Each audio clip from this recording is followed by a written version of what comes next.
Okay, so can you tell us your name and where are you from? My name is John Wenzel. I'm from Silver City, New Mexico. I work for New Mexico State University as the extension veterinarian for New Mexico.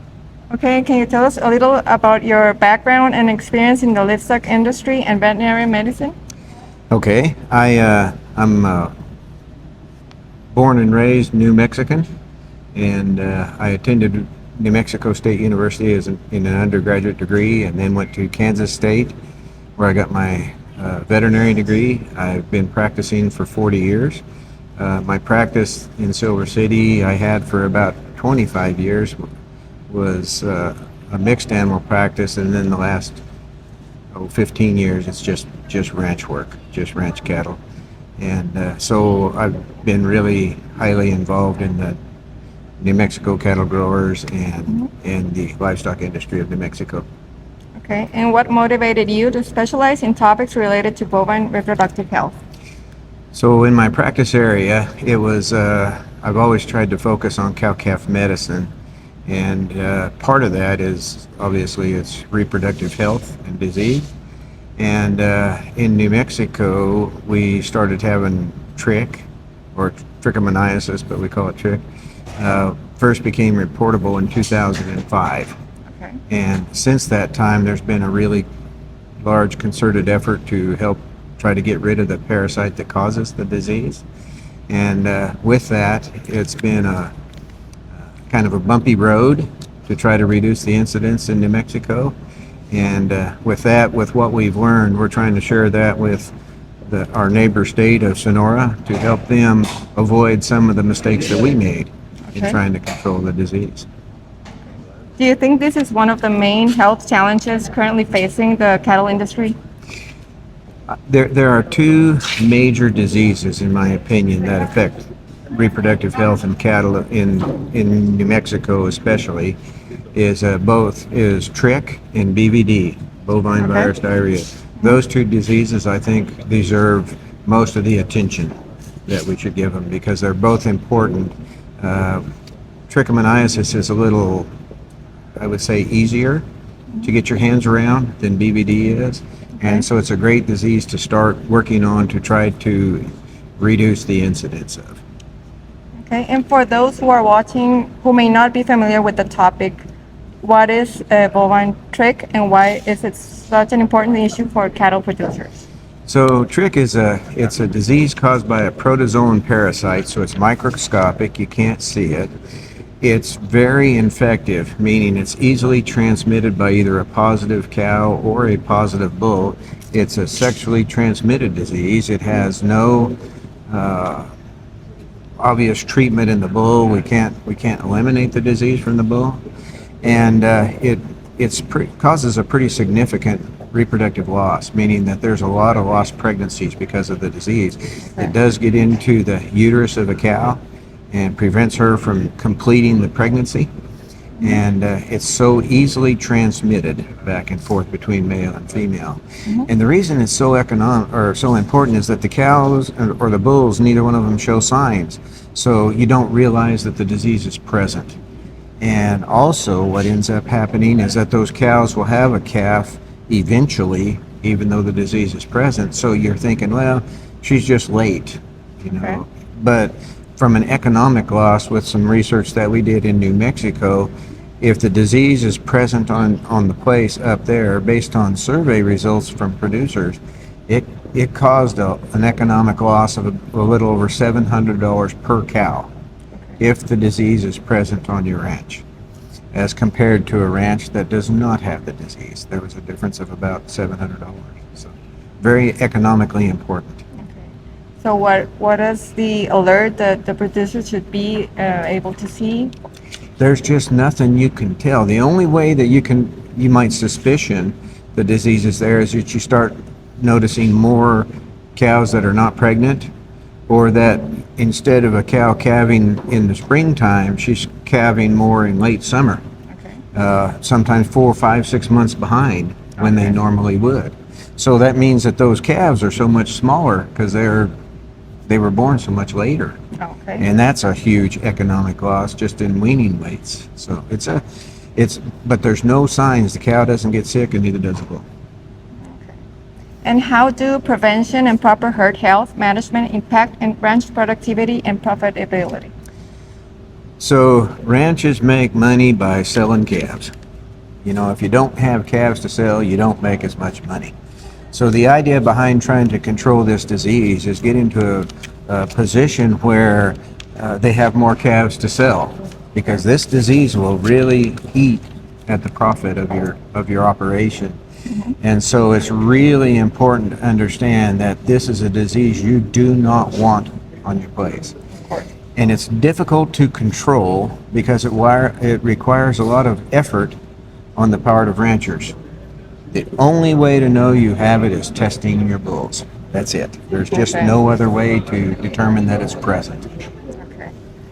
What message would you give to Sonoran cattle producers about the importance of staying updated on animal health issues?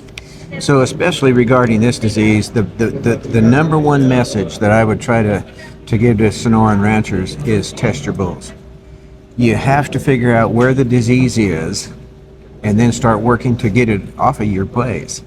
But it also requires that neighbors work together, because one ranch testing their bulls isn't very helpful if there's a lot of it in the area.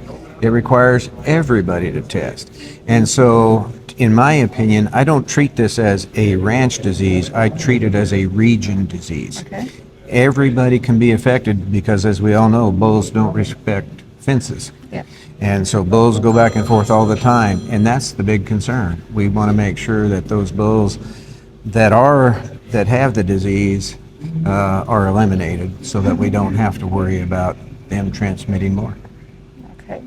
Well, any final message you would like to give to Sonoran cattle producers and producers all throughout the country? So right now, I think that here in Sonora, there's going to be a really big effort to try to help decrease the amount of this disease in the state of Sonora.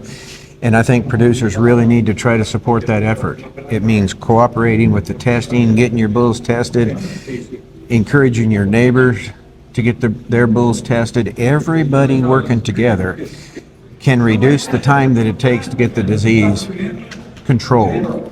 That's one of the big messages we learned in New Mexico, is that when places work together, it doesn't take very long. Okay. So it's really important that everybody work on trying to support this effort. You have a new laboratory that's been stood up, and I think they're going to do a terrific job. They've already started doing some testing, and they send tests, paired samples to New Mexico, and they've been very, very well. They've actually matched New Mexico's testing, so they're doing a really good job. So get out there, test your bulls, get the samples to the lab, and let's work on controlling this disease. Okay. Well, thank you very much for your time, and we'll stay tuned to watch what's next. Thank you, and I just want to thank the state of Sonora for the hospitality that I've been showed by coming down here. So thank you. No, thank you. Ready? Good morning. Thank you for coming today. My name is John Wenzel. I'm the Extension Veterinarian at New Mexico State University, and I want to thank you for being here today. And I also want to thank my hosts, Dr. Arturo and Edgar Ruiz, for having me come down and speak to you today. Yo soy el doctor John Wenzel, trabajo en extensionismo en la Universidad de Nuevo México y quiero agradecer a los anfitriones Arturo y Edgar por haberme invitado a la plática. I don't speak Spanish. I have my translator. When I speak, I'm really funny. So if it's not funny, it's the translator, okay? So. Él no habla español, entonces pues yo voy a ser el intérprete. Él dice que es muy gracioso en inglés. En caso de que no se note por la traducción, pues es mi culpa. How many of you speak English? Several, okay. So today, I want to talk about this disease and give you some background, and then I want to answer questions.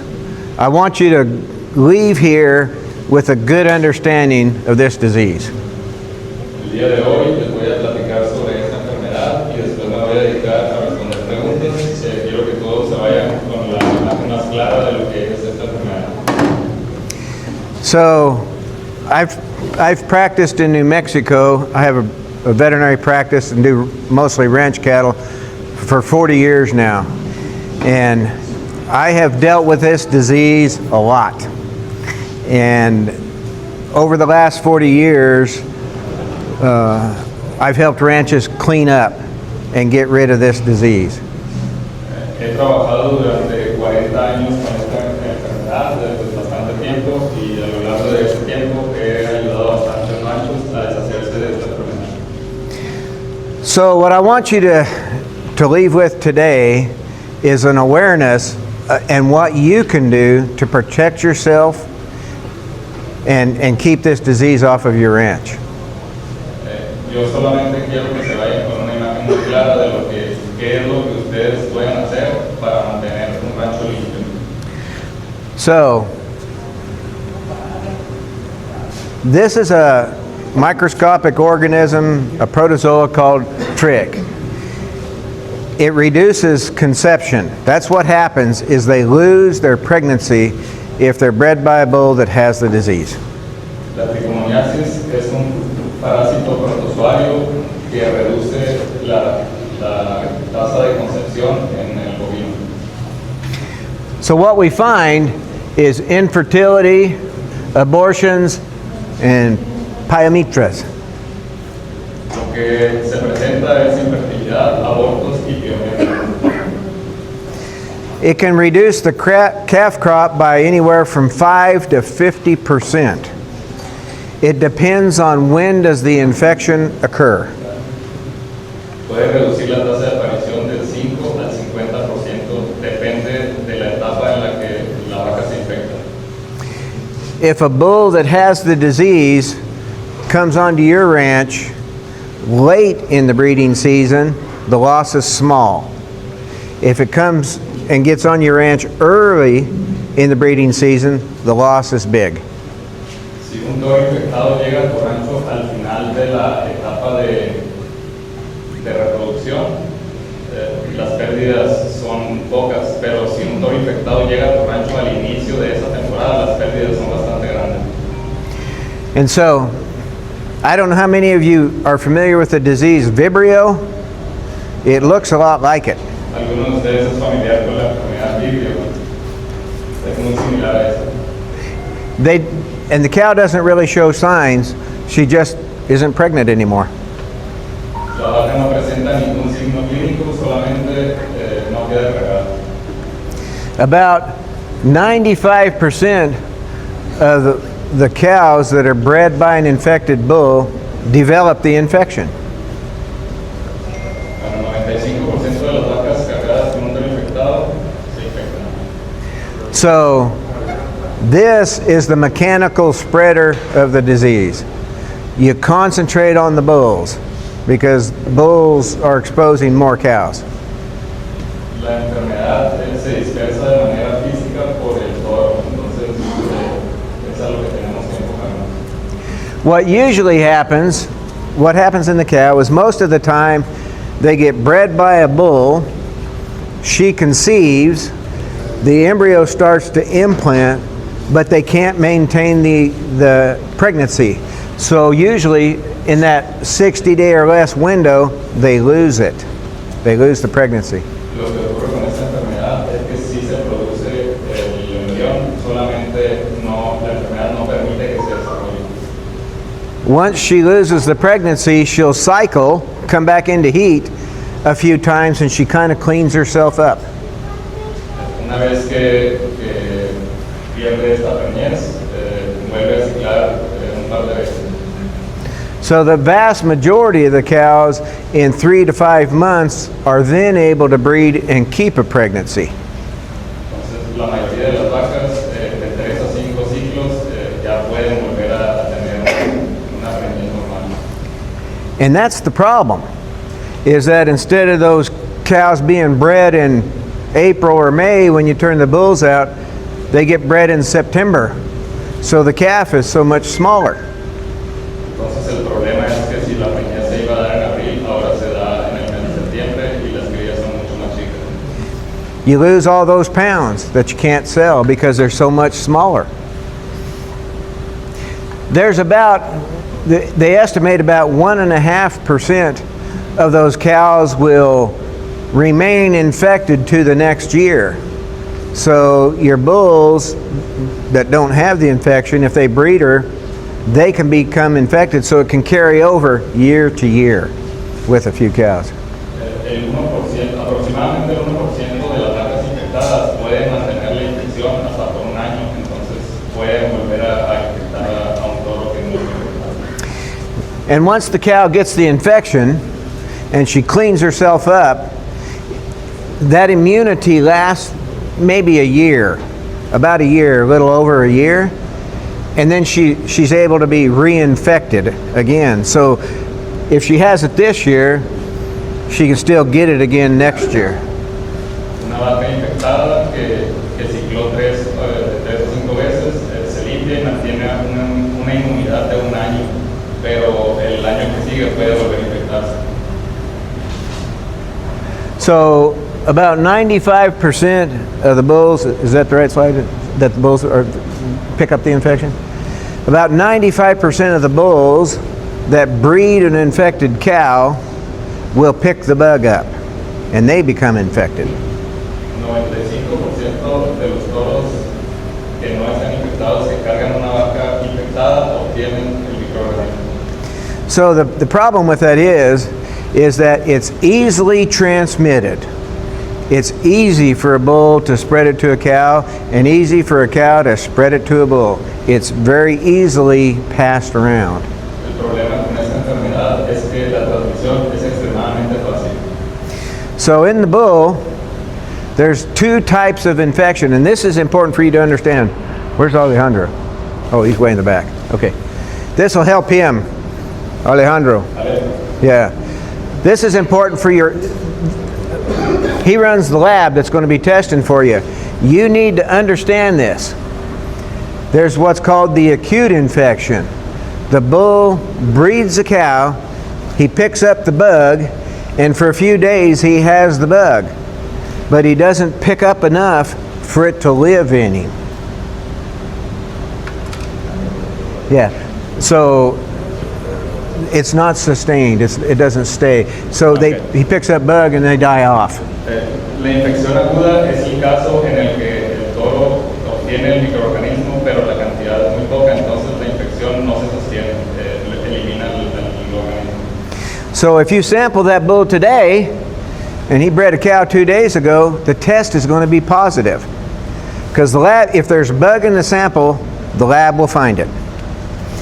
But what happens is the bugs die off, so you test him next week, and he's negative. You say, well, the lab doesn't know what they're doing. No, the lab will find the bug. If the bug is there, the lab will find it.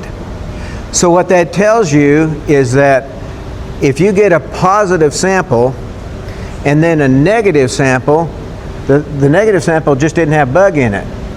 And that may have been how we collected the second time.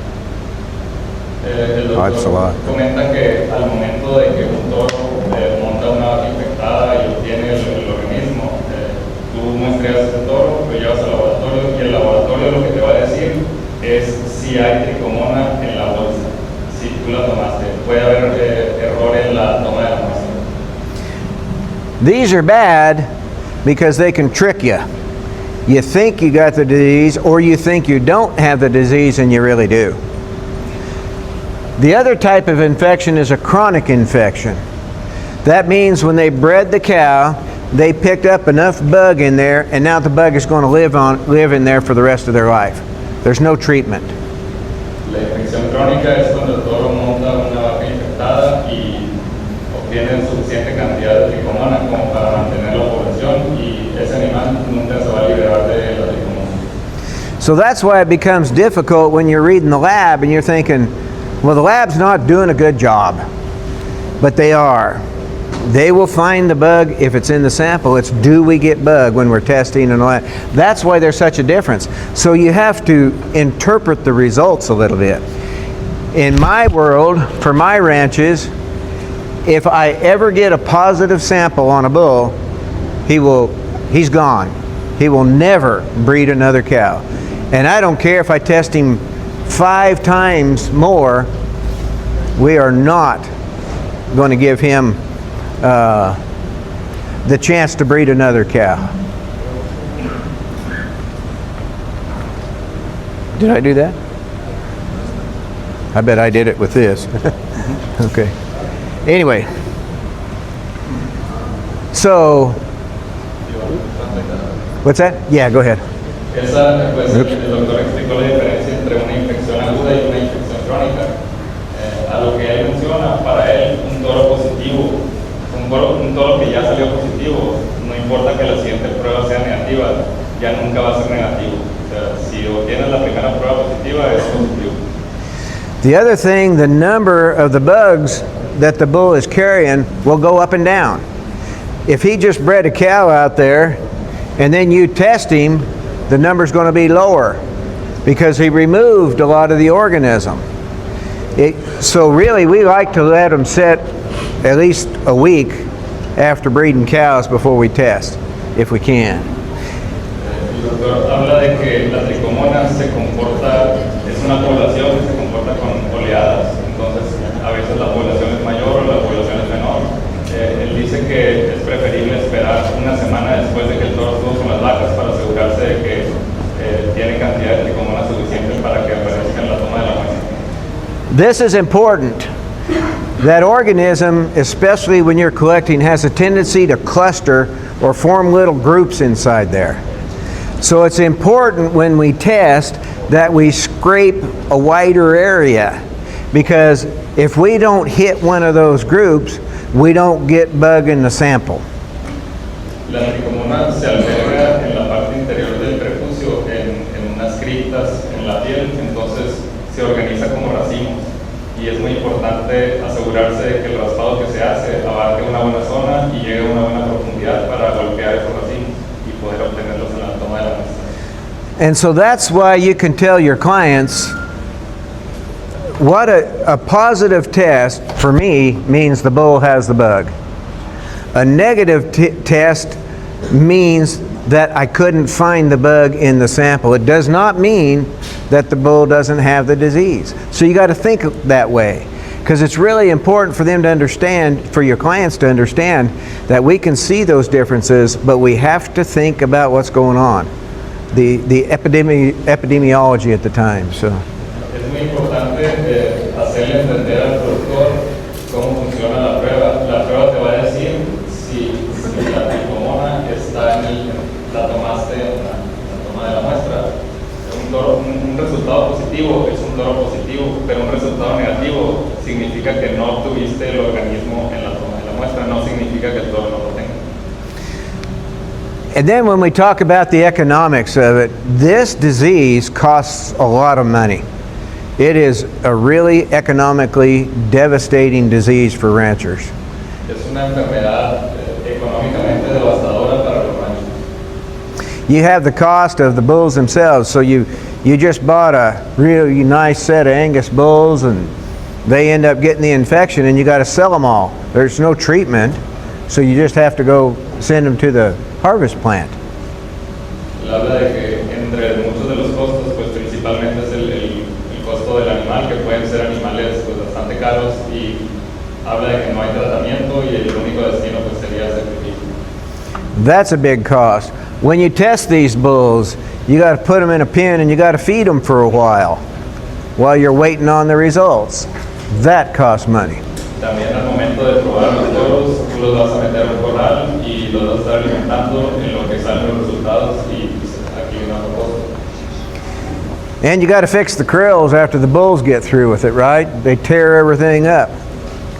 Y después de que agarraste los toros para probarlos, tienes que arreglar los corrales porque muy probablemente rompieron el cerco. And then you have to buy more bulls. Y luego tienes que comprar más toros. There's a lot of expense associated with that. Sí, hay muchos gastos asociados a eso.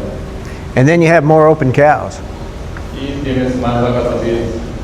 So the problem is that there's a lot of hidden economic damage if this disease ever gets on your place. El problema con esto es que hay bastantes áreas en las que So you have less calves to sell, and they don't weigh as much. Tienes menos becerros para la venta que pesan menos. I sent a survey out several years ago to ranches that had the disease, had either been through it, got rid of it, or were currently in the disease, and asked them to fill out. I asked them a bunch of questions about economics and what they saw. Hace tiempo me encargué de hacer una encuesta en la que se le envié a los ranchos que tuvieron tricomona, que tienen tricomona y que ya salieron del problema de tricomona. So the results were, this is before they had the disease. You know, conception rates, all that stuff, and how many cows did they cull? This was during the disease, and this is afterwards, 1 year after having the disease. And recognizing it and working on cleaning it up. We made great improvement from this when they had it to here 1 year after.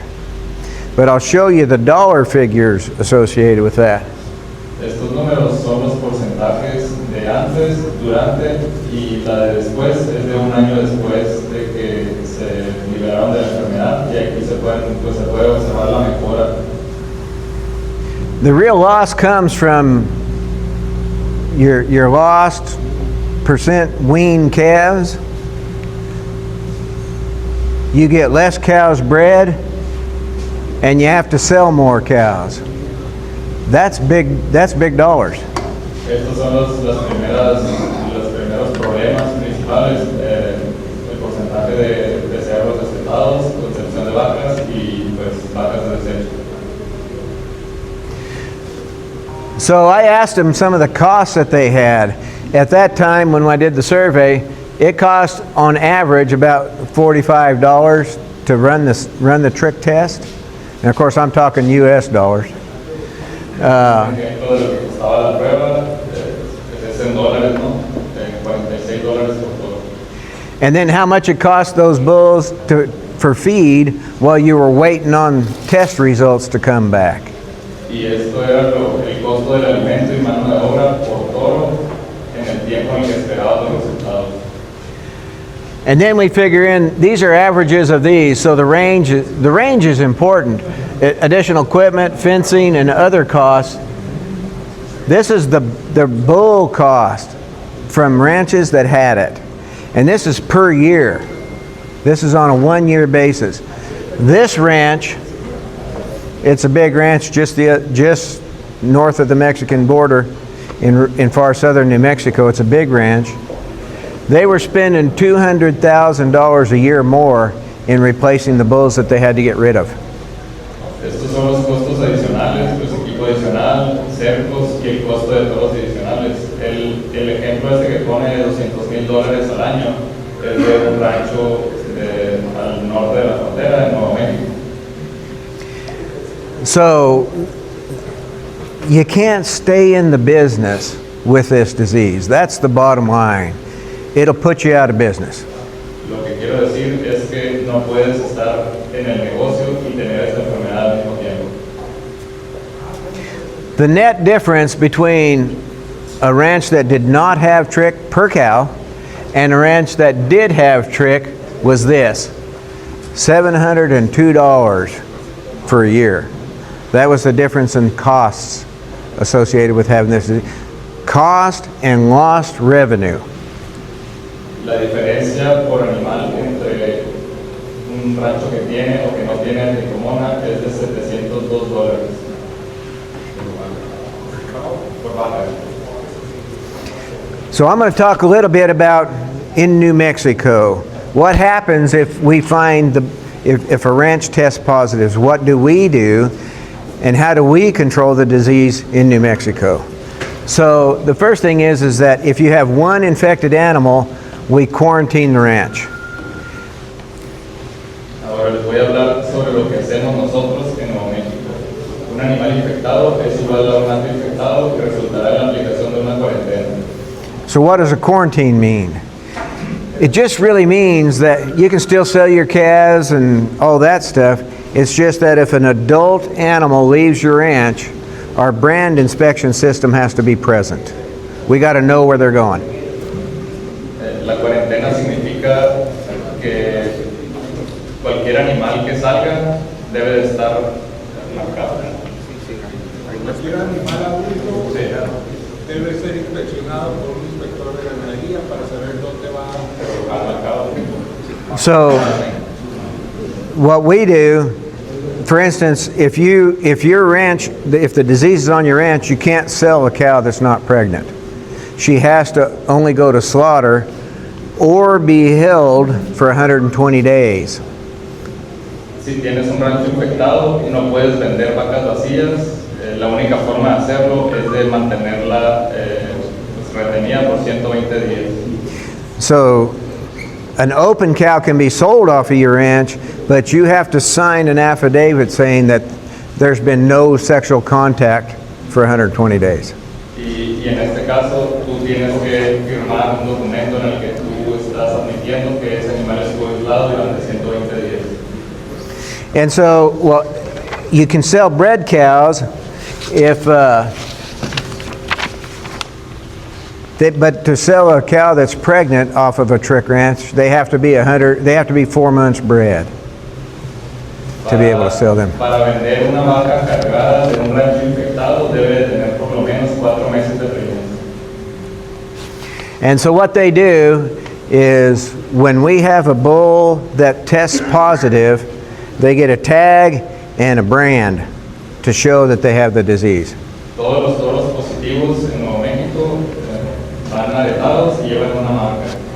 Son removidos de la. And what we did too is that if you tested your bulls and you found some positives, you have to test the remaining bulls again before you can turn them out, so that we have 2 negative tests before they go out with cows.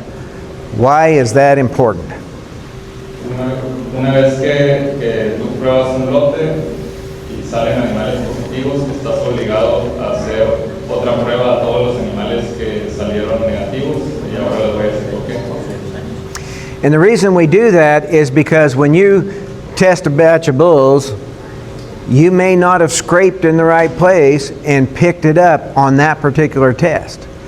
And so then you come back in a week or 10 days and you test them again, and this time you do hit a pocket of bug, so you find the bulls. And I had a group of bulls, there were, well, go ahead and say that and then I'll give the La example. razón por la que hacemos esto, tú pruebas un lote de toros, salen todos positivos y tienes algunos negativos, vuelves una semana después y pruebas todos los que salieron negativos, porque puede que la primera vez no hayas golpeado alguno de estos racimos de tricomonas del prepucio. So I had a ranch up there where they had 99 bulls in one pasture, and when we tested them, those 99 bulls, we had moved them from Texas into New Mexico. 26 were positive the first time we tested.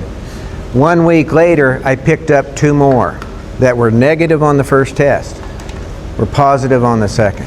Él habla de un caso en el que se trajeron de Texas a Nuevo México 99 toros, se probaron, 26 salieron positivos en la primera toma de muestra y a la semana que se realizó la segunda salieron otros 2 positivos. And because this is not just a bull disease, it affects the cow, we test the bulls 2 times before they go out, and this is if the disease is on your place.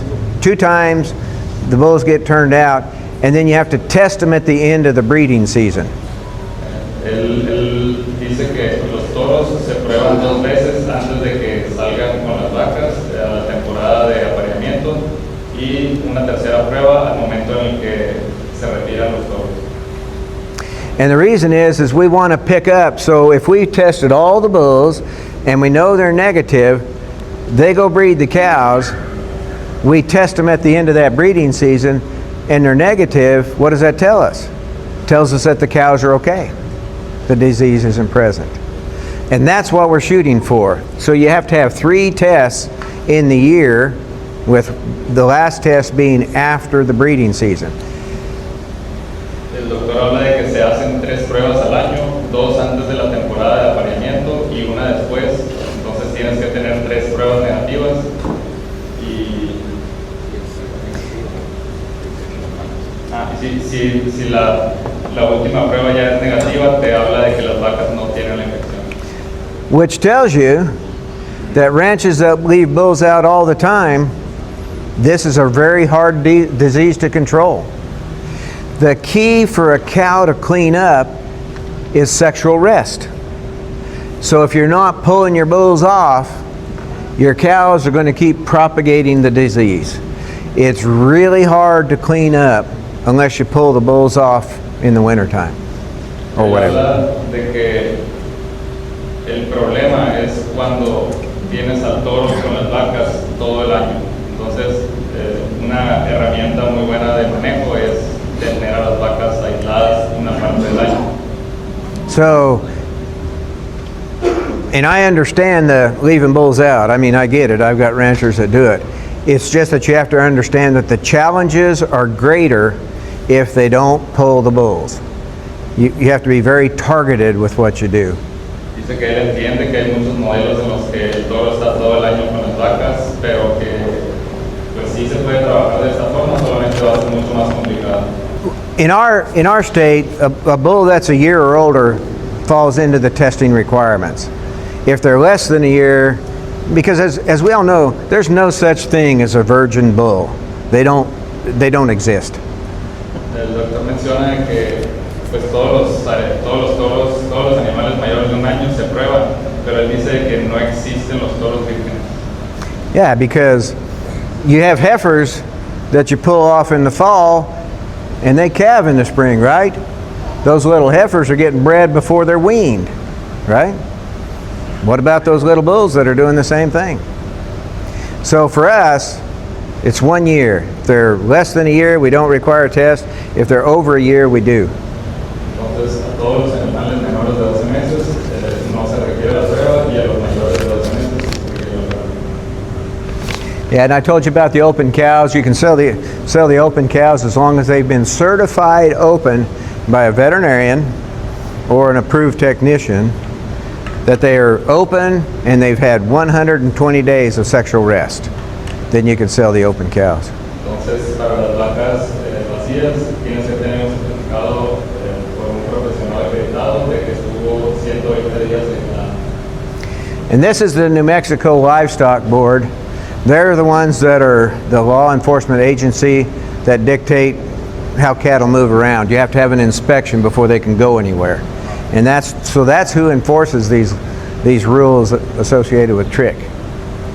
Él habla de que cuenta con una organización básicamente que hace cumplir las reglas, es como una porción legislativa de la Unión Ganadera. One of the things that helped us to clean this disease up is that if this ranch tests positive, the New Mexico Livestock Board contacts every neighboring ranch. Lo que hacemos nosotros es, gracias a este organismo, si un rancho sale positivo, los vecinos están obligados a probar. And so what we did with the neighbor ranches is that we would require at least some level of testing. If they had a pasture that's adjacent, we tested only bulls in the pasture. If there's not really a defined pasture, they had to test all their bulls. Si el rancho vecino pues está dividido en potreros, se va a probar el potrero que esté colindando con el rancho afectado, pero si no tiene, se va a probar todo el rancho. This disease doesn't affect just one ranch. It's an area, and that's how you have to think about it. If you have the disease present here, you got to pay attention to the whole area. El problema con esta enfermedad es que no es una enfermedad de un rancho, es una enfermedad de área. Entonces tenemos que pensar de esa forma. Where we've had great success is when neighbors work together. I've gone into places where a ranch was positive and they all threw together. I'd go from ranch to ranch to ranch and test bulls for everybody around in that area. It's quick to get rid of the disease if everybody cooperates and they work together. You can't think of this as a ranch disease. You have to think of it as an area disease. Una de las formas más fáciles y rápidas de eliminar este problema de un rancho es trabajando junto con los vecinos. So what happens if you find out your neighbor has the disease? What do? First thing you do, contact your veterinarian and say, hey, look, it's next to me. What do I need to do? What I suggest to those ranches where they find out their neighbor has it, the first thing we're going to go do is go test their bulls. Because did it creep over? Did some of their cows get over on them or whatever? Now do you have it? We got to find that out. And if you're negative, then we're going to be really cautious about what happens moving forward. Dice, lo primero que haces al enterarte de que tu vecino tiene un problema de tricomona es llamar al veterinario. El veterinario va a venir a tu rancho y probar los toros. En caso de que seas negativo, vamos a seguir estos pasos. So the reason that's so important is that if we can find it, we can do something about it. The other thing in New Mexico that we do is if you tested all your bulls and you know you're negative, if a neighbor bull gets on you, the requirement, that rules say that bull has to be tested at the owner's expense before it gets turned out, and you have to be told what the results are. Because obviously, if you get a trespass bull on you, that can infect you. So you need to know. En el reglamento está escrito de que si tu vecino está infectado y tú no, y un toro del vecino cruza a tu propiedad, el costo de la prueba va a ser por parte del propietario del toro. So it's really important to get with your veterinarian and figure out, how am I going to keep this disease away from me? There is a vaccine.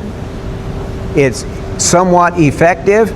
There's certain conditions where I will use it, but it's more about trying to keep your bulls clean and keep trespass bulls off. Fences are perfect, right? Every fence is perfect? Not so much. Existen pues métodos para intentar evitar esta enfermedad. Ahora existe la vacunación, tiene sus pros y sus contras, al igual de que pues, los cercos, existen los cercos, pero pues, todo eso puede cambiar. Yeah, so you get notified by the brand inspection. There will be some testing requirements, and then we take that on a case-by-case basis. So if you become positive, the livestock board becomes involved, and your veterinarian, we sit down and talk about what are we going to do here, and they write up a plan. And it's the plan that matters. How am I going to get out of this? And how do I protect my neighbors so the disease doesn't get off of my ranch and onto theirs? That's the important part of it. And you do that with your neighbor and your neighbors and your veterinarian.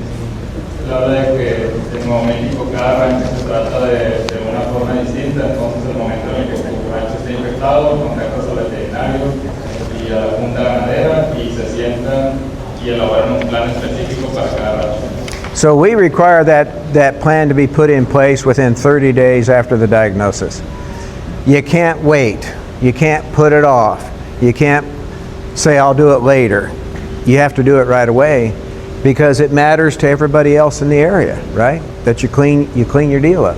Debido a que es un problema de área, desde el momento en el que tú tienes un rancho positivo, tienes 30 días para generar este plan del que Another thing that we did in New Mexico that really helped us is we started a slaughter surveillance program. Algo que nos ayudó mucho en Nuevo México es que se comenzó con un programa de vigilancia en rastro.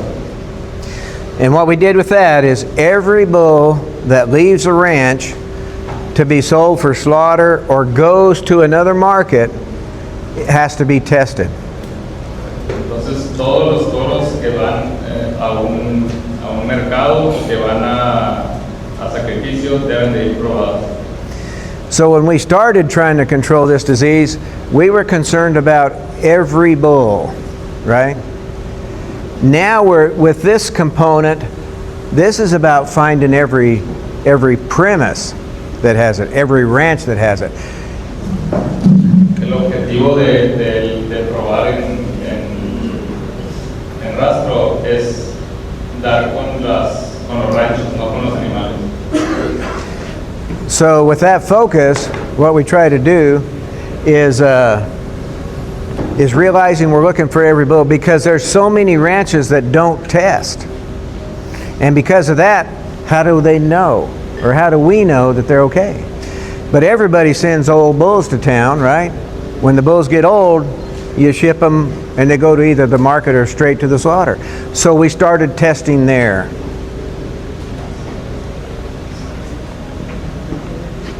Ok, sí, mencionó que hay muchos ranchos que son negativos, pero son negativos porque los dueños no quieren probar. Entonces de esta forma se aseguran de que todos los animales que vayan a rastro se prueben. And what that showed us is that's a lot of places that had never tested. So when we routinely test in an area, just routinely like that, right now we have about 0.6% positives. Bueno, estaba poniendo letra, se disculpó, pero dice que I made him sick. después de todo ese trabajo, en el momento ahorita tenemos 0.06.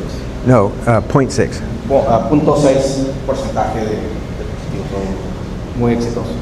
But at slaughter, we're finding 1.8%.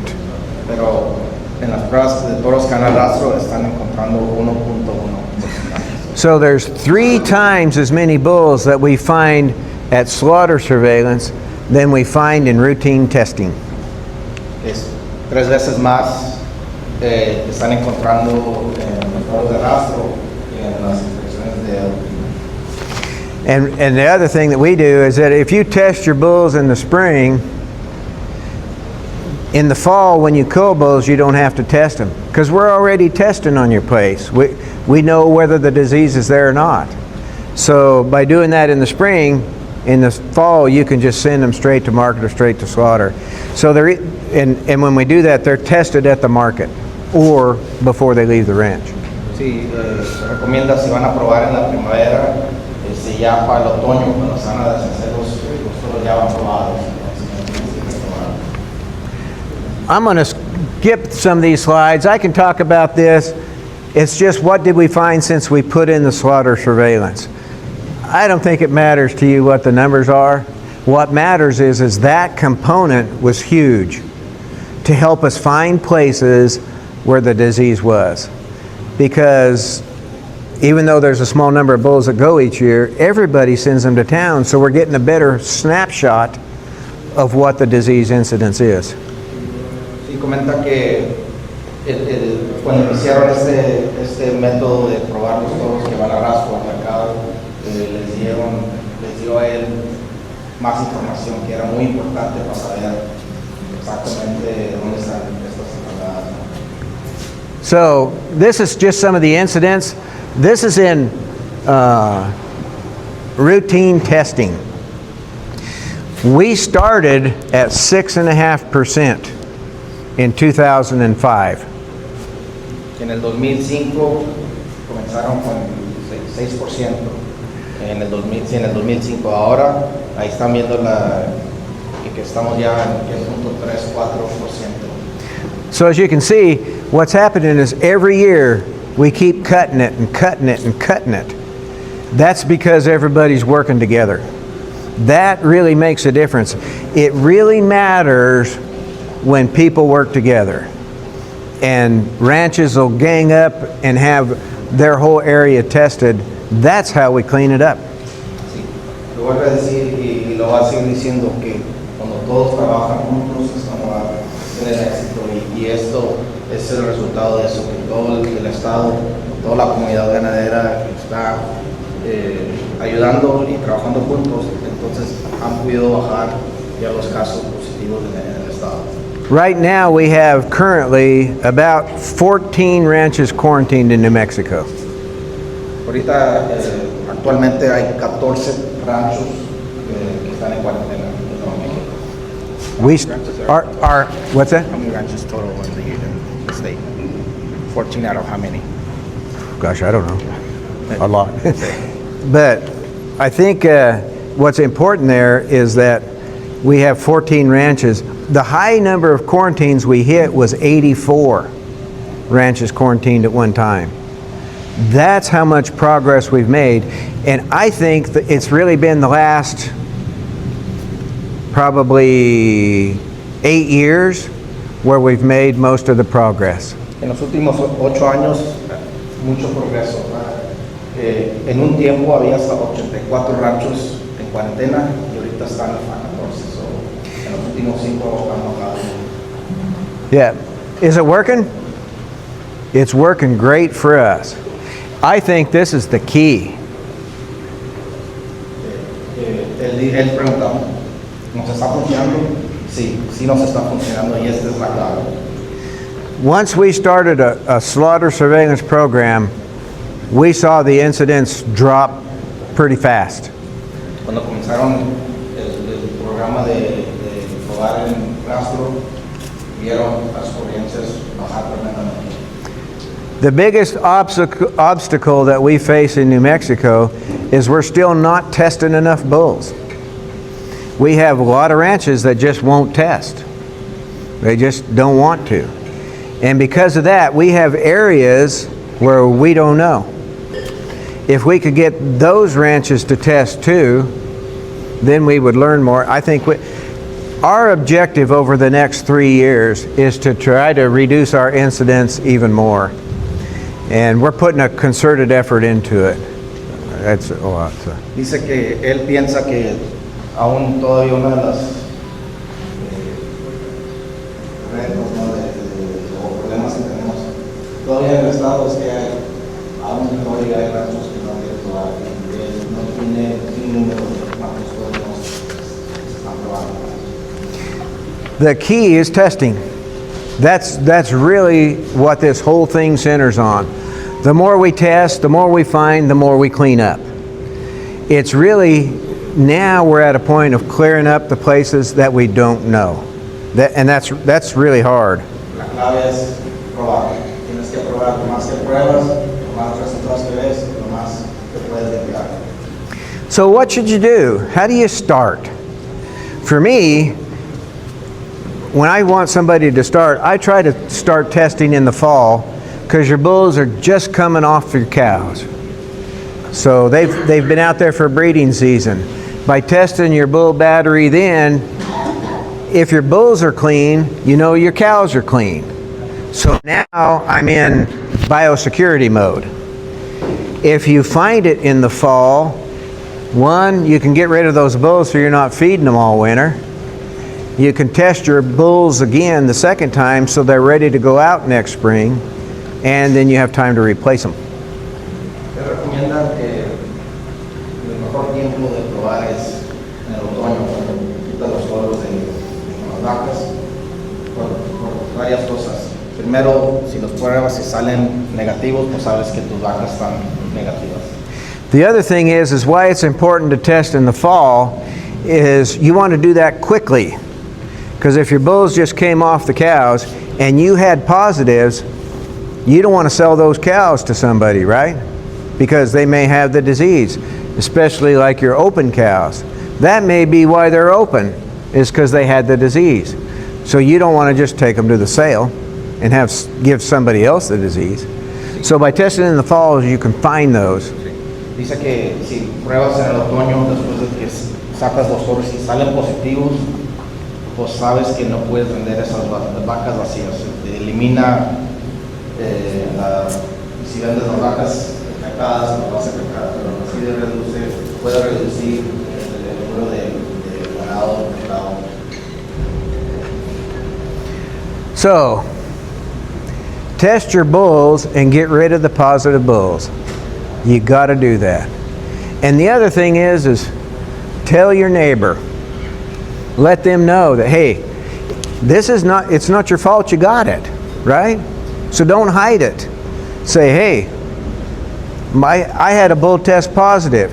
You guys might want to check your bulls too, so that we can start working on getting rid of it. It really makes a difference. Dice, tienes que aprobarlos y si puedes eliminar los positivos. Y otra cosa muy importante es la comunicación con los vecinos. Has de saber, un toro, pues bueno que pruebas para poder eliminar esto. if the disease is present, you end up testing a couple of times a year. It's really good to test in the fall to find out, did I get infected, or do I still have it? But it's also good to test in the spring before you turn them out. Now, if we've been testing and year after year we're clean, then I just test once a year. I test in the spring before the bulls go out. I just want to check them right before they go to make sure they don't have the problem. And I realize that down here, well, go ahead.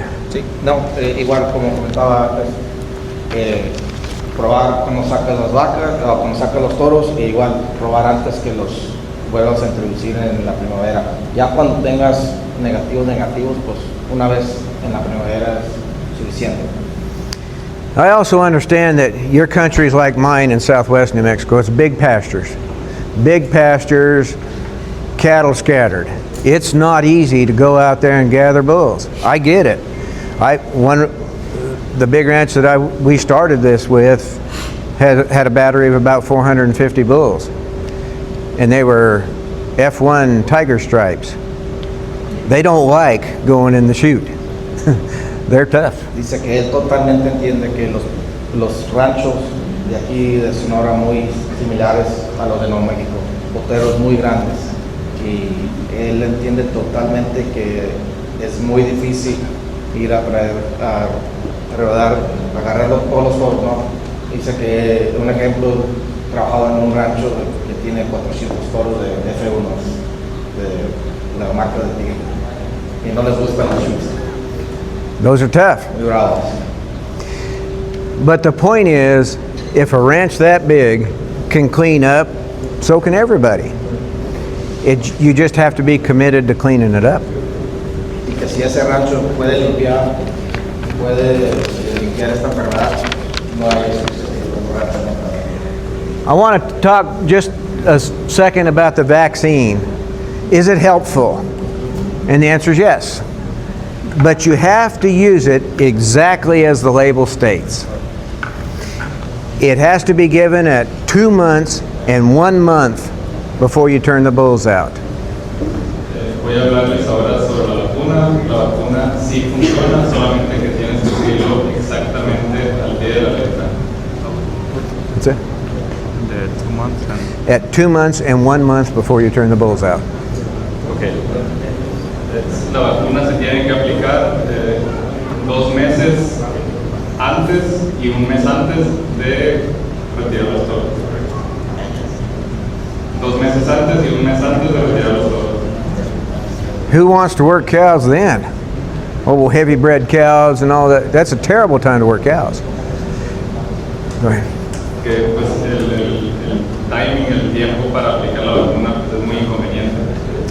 The problem is, when you vaccinate a cow, she gets about 5 months protection, and that's all. El problema es que cuando vacunas a una vaca, obtienes 5 meses de protección. So I know people that have tried to vaccinate when they're preg-checking cows in the fall, and they give it then. It's gone by the time the bulls go back out. There's no protection at all. You have to do it like the label says.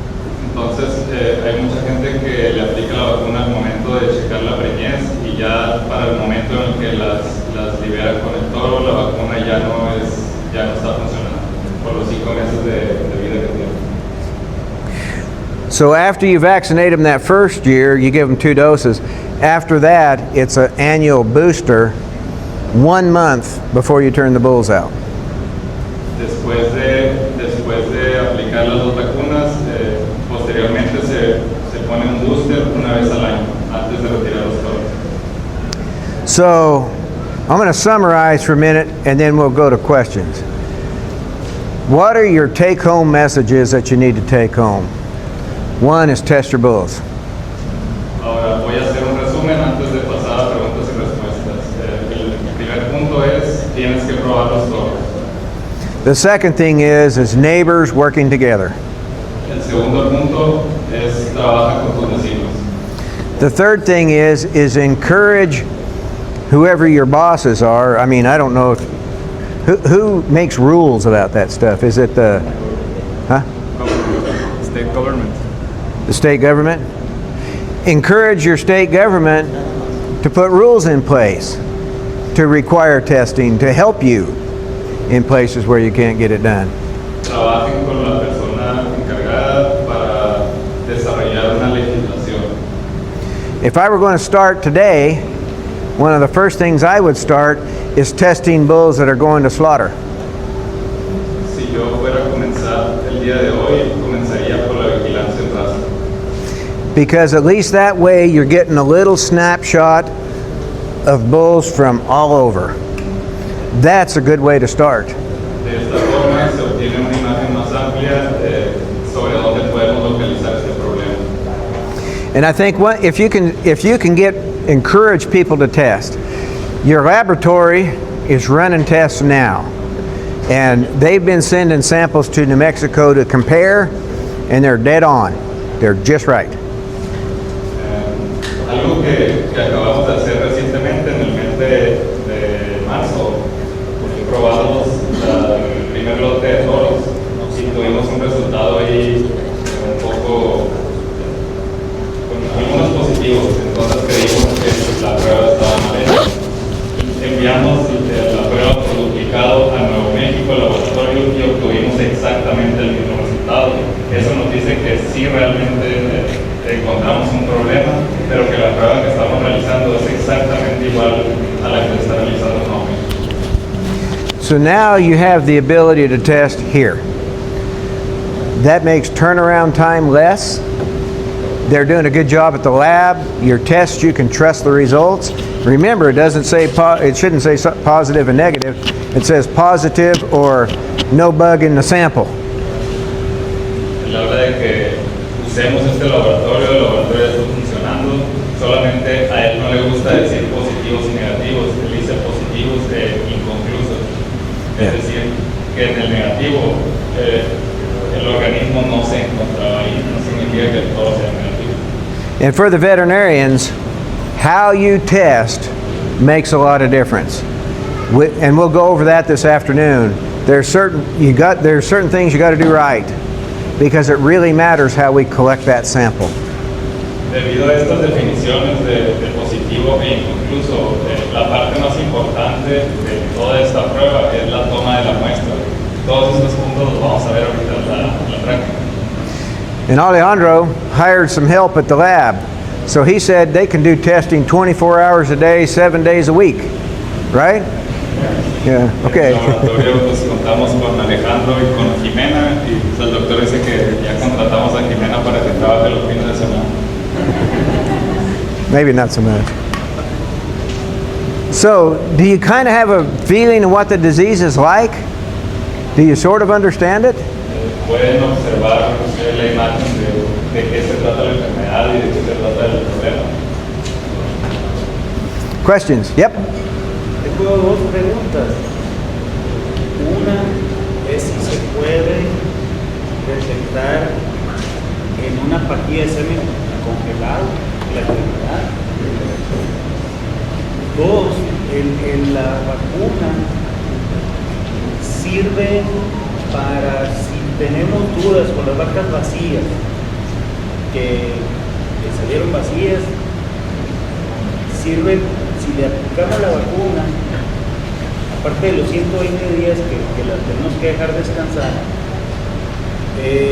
la vacuna sirve para que no nos vaya a contaminar los poros, o es nomás para que ella no se contamine. First question was, can you detect trick on frozen semen? So generally speaking, all of the frozen semen that's put up, they test the bull first before they ever collect them. Because Lo que se hace es que no se ordeña ningún toro positivo.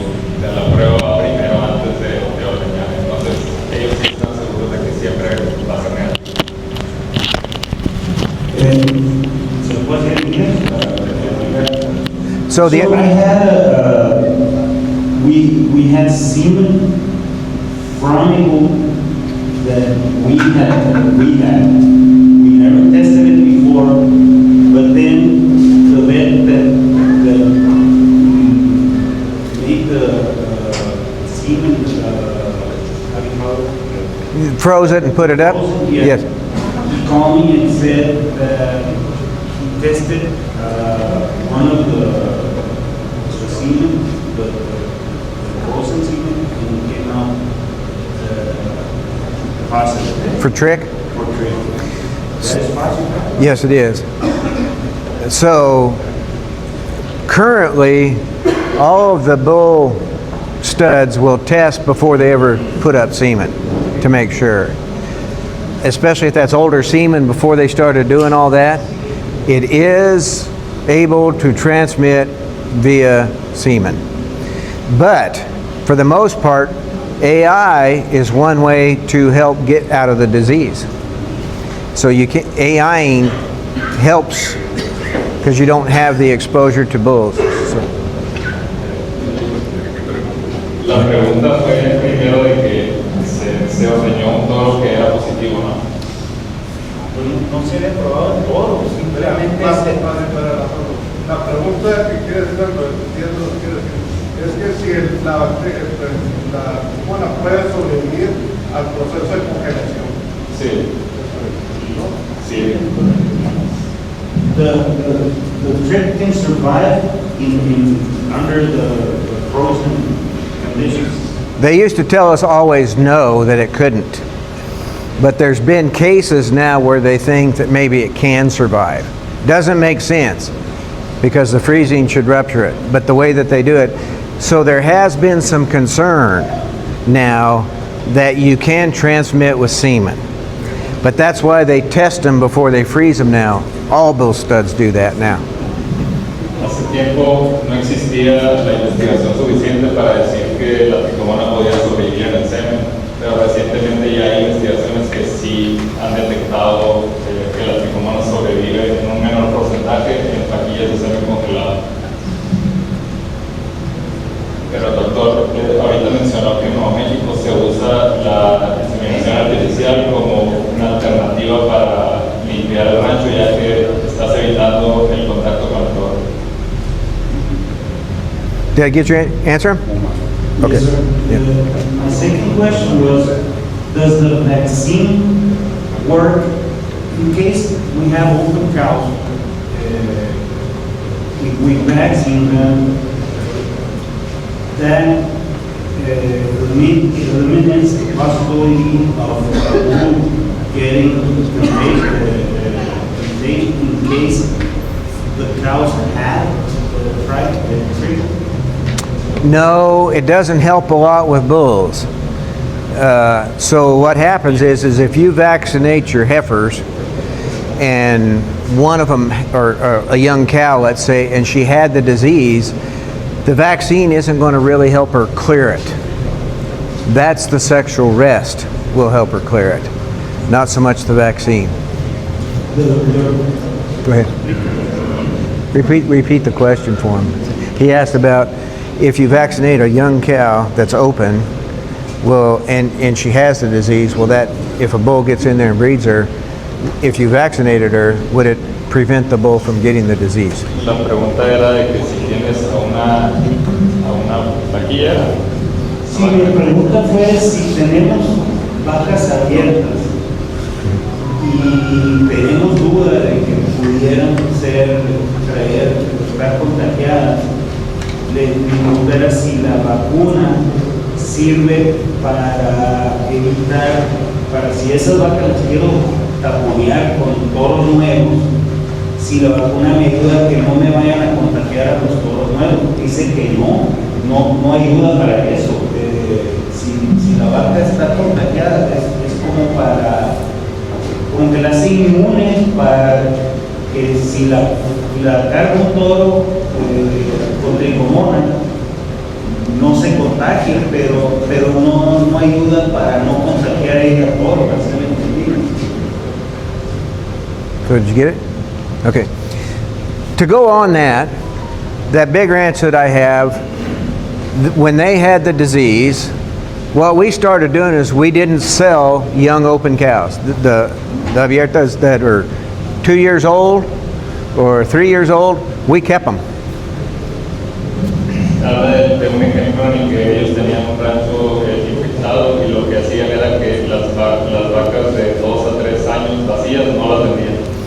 as long as they were wet. If they had raised a calf and were open, then we kept them. A menos de que tuvieran cría, pues ya, que hubieran tenido cría, ya las venden. Because if the disease is why they didn't have a calf, what we did is put them in a different pasture by themselves. Porque el hecho de que no tengan cría, The little wet open cows, we separated them and put them in a pasture all by themselves. okay, entonces estas vacas de 2 a 3 años vacías, las aíslan, las ponen en una pastura separada. Because I didn't want to sell them, because then you got to do something to replace them. Why not invest in them? Because all you have to do is give them time. 98% or 98.5% of them clean up if you just give them time. Habla de el 98% de estos animales se van a limpiar si los tienes aislados lo suficiente. So we put them in a different pasture. And then we gathered up the bulls that we were going to sell that were going to be too old next year. We sell bulls when they're 8 years old. So we gathered up all the bulls that were going to be 8 years old, and that's what we put on them. Just in case one of them did have the disease, he's going to town anyway. El doctor menciona que todos los animales, bueno, tienen las vacas de 2 a 3 años aisladas y que todos los toros de 8 años son los que los de desecho. Yeah, those 2 and 3 year olds, yeah. And we got them bred. Those cows, or those little old young cows, bred at about a 94% rate the next year because they had that rest. Rest is the key.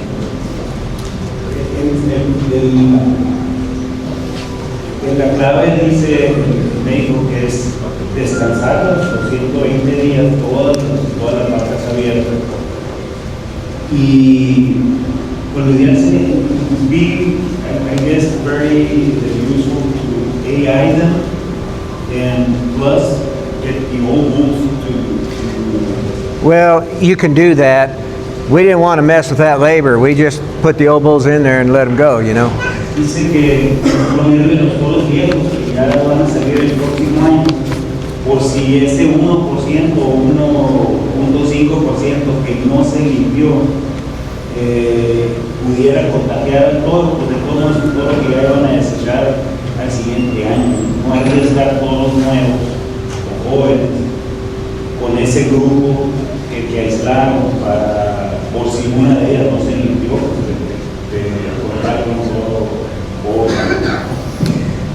What we found is that they breed quickly when you turn the bulls out because they're ready to breed. And so they've actually made good cows for us. We learned a lot. After we cleaned up Trick, we still do that. We keep those wet, open, 2-year-old or 3-year-old. We don't sell them. We hold them over one more year because we lose a lot of cows right there. We're going to cull our way out of the cow business by getting rid of those youngsters. So. Is a cow that has a calf that is 100% guaranteed that she does not have? No. Right? No, about 1 or 1 to 1.5% can have a calf and be positive. Le pregunto que si todas las vacas paridas son garantía de que no son portadoras de la tricomonas. Y dice que no, puede haber un 1.5% de vacas paridas portadoras de la tricomona. Entonces no es garantía que si parió esté libre de tricomona. Hay vacas que paren infectadas y pueden desarrollarlo. Hay un porcentaje. Can you have an infected cow that gives a little that breeds? That what now? That gives a calf? Cow or calves, what's the percent that can be infected? Of a baby calf? No, that they remain infected after calving. So if a cow that calves that has the disease and she goes and has a calf, you mean? That's that 1.5%. They call them carrier cows. Esas las llaman vacas portadoras y se requiere al 1.5% pueden terminar en la preñez con tricomonasis. So to build on what you were talking about, the reason that they have to be a wet, open cow, young hoven, that's wet and open, by keeping those, because they're wet, we know the factory works. We know she can have a calf. If they're dry, we don't keep them anyway, because then that'd be 2 years that they miss. So as long as they're wet and open, we'll hold them over, and breed them the next year. Go ahead. ¿A qué se refiere con wet? Que esté ciclando. What do you mean with wet? Is that it's cycling? No, has a bag. She raised a calf. She has a bag.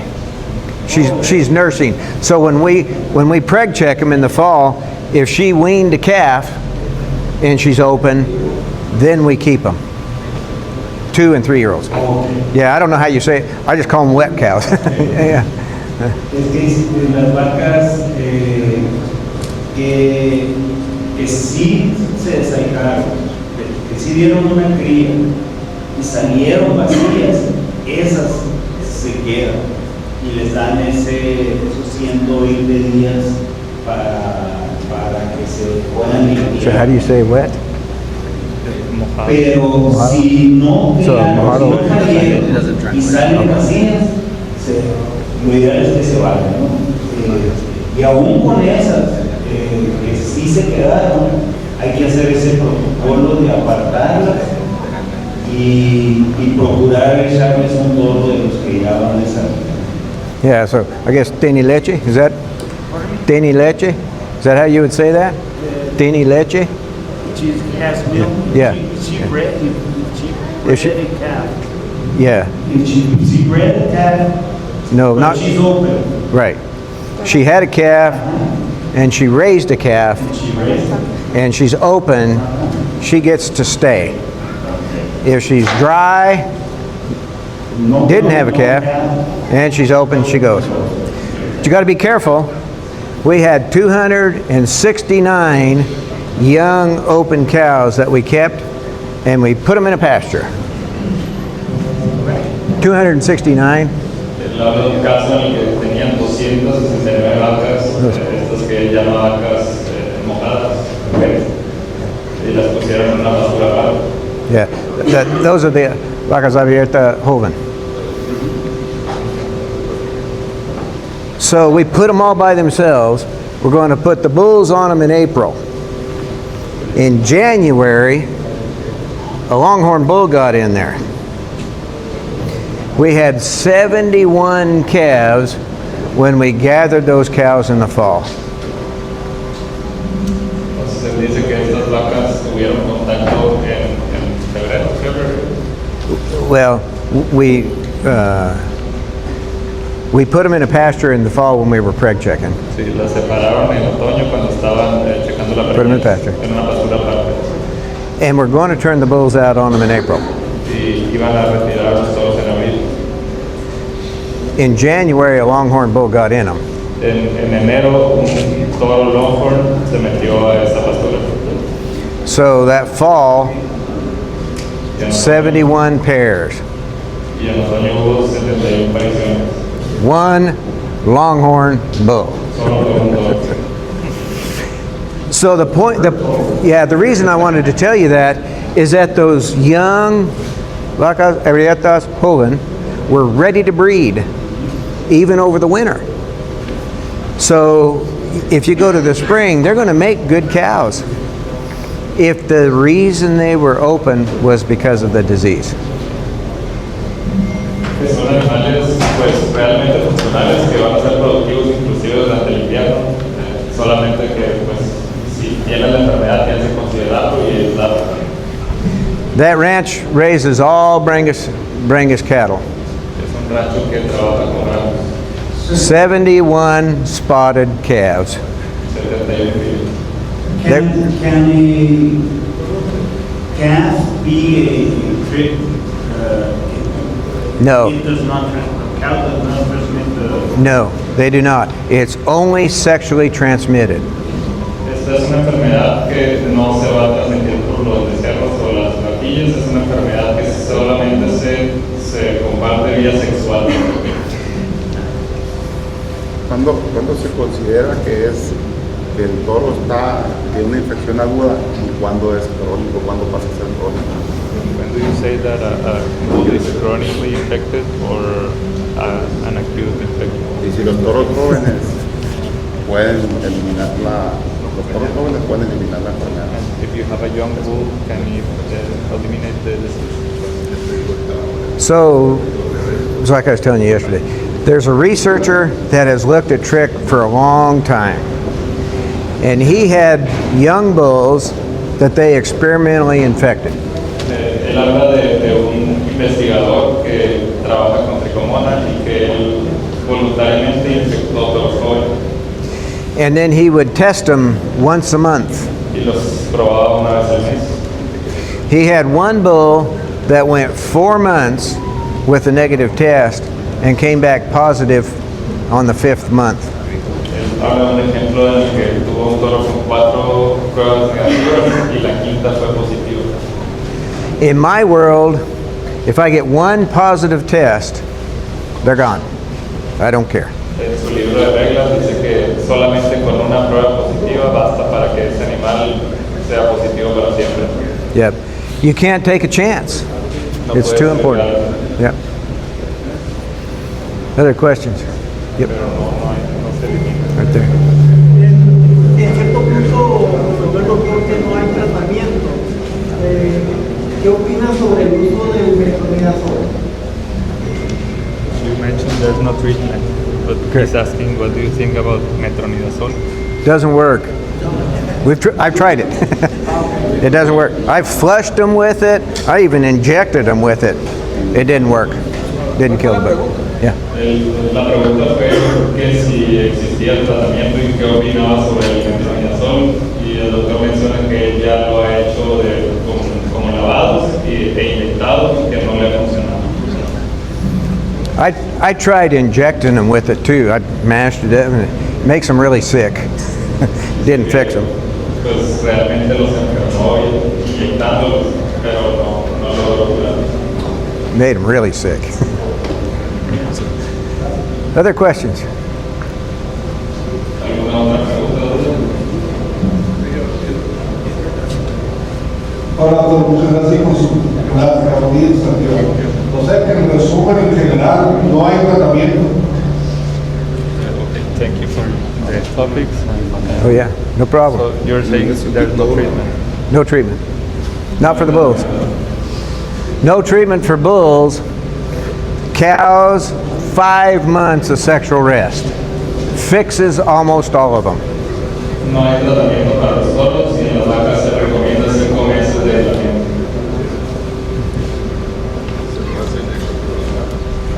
I think you had another question here.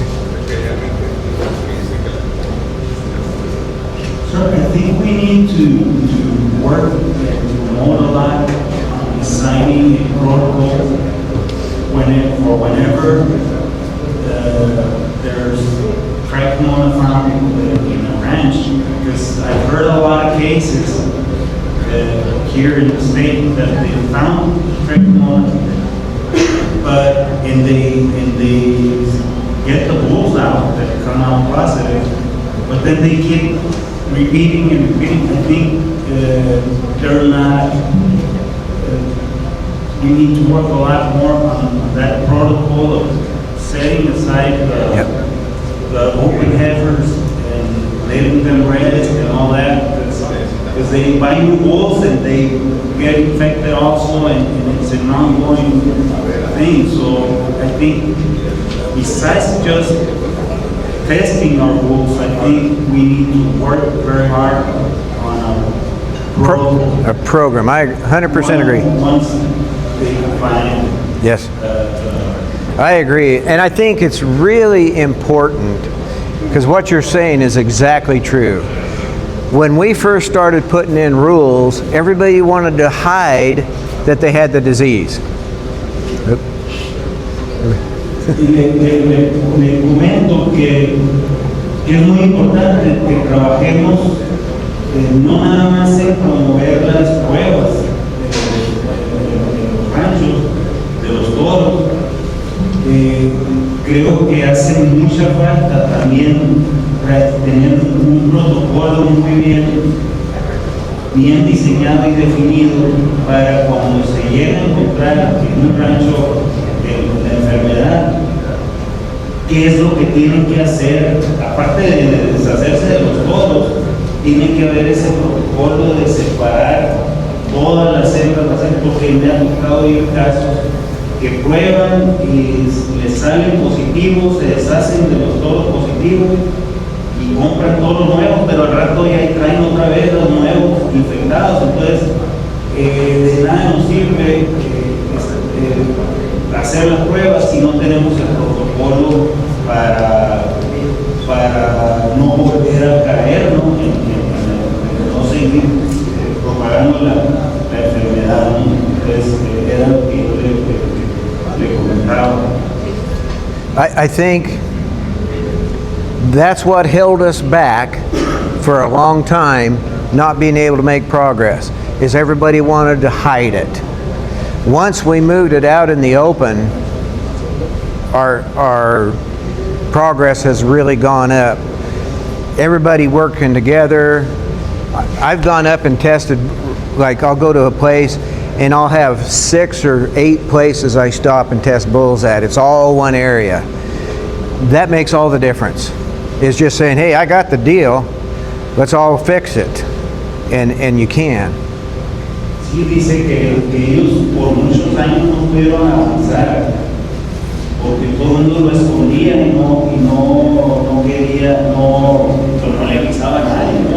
Les salía un toro positivo y se callaban y no avanzaban hasta que no avanzaron, hasta que dejaron los creadores, los productores, de esconder que tenían enfermedad y que todos empezaron a trabajar juntos, vecinos y todos empezaron a probar y así es como lograron ir limpiando poco a poco, pero por muchos años no avanzaron, es lo que me comenta, es el caso que yo digo que he salido de algunos ranchos donde pues por más que cada año sacan todos y vuelven a vender y se vuelven a contagiar, ¿no?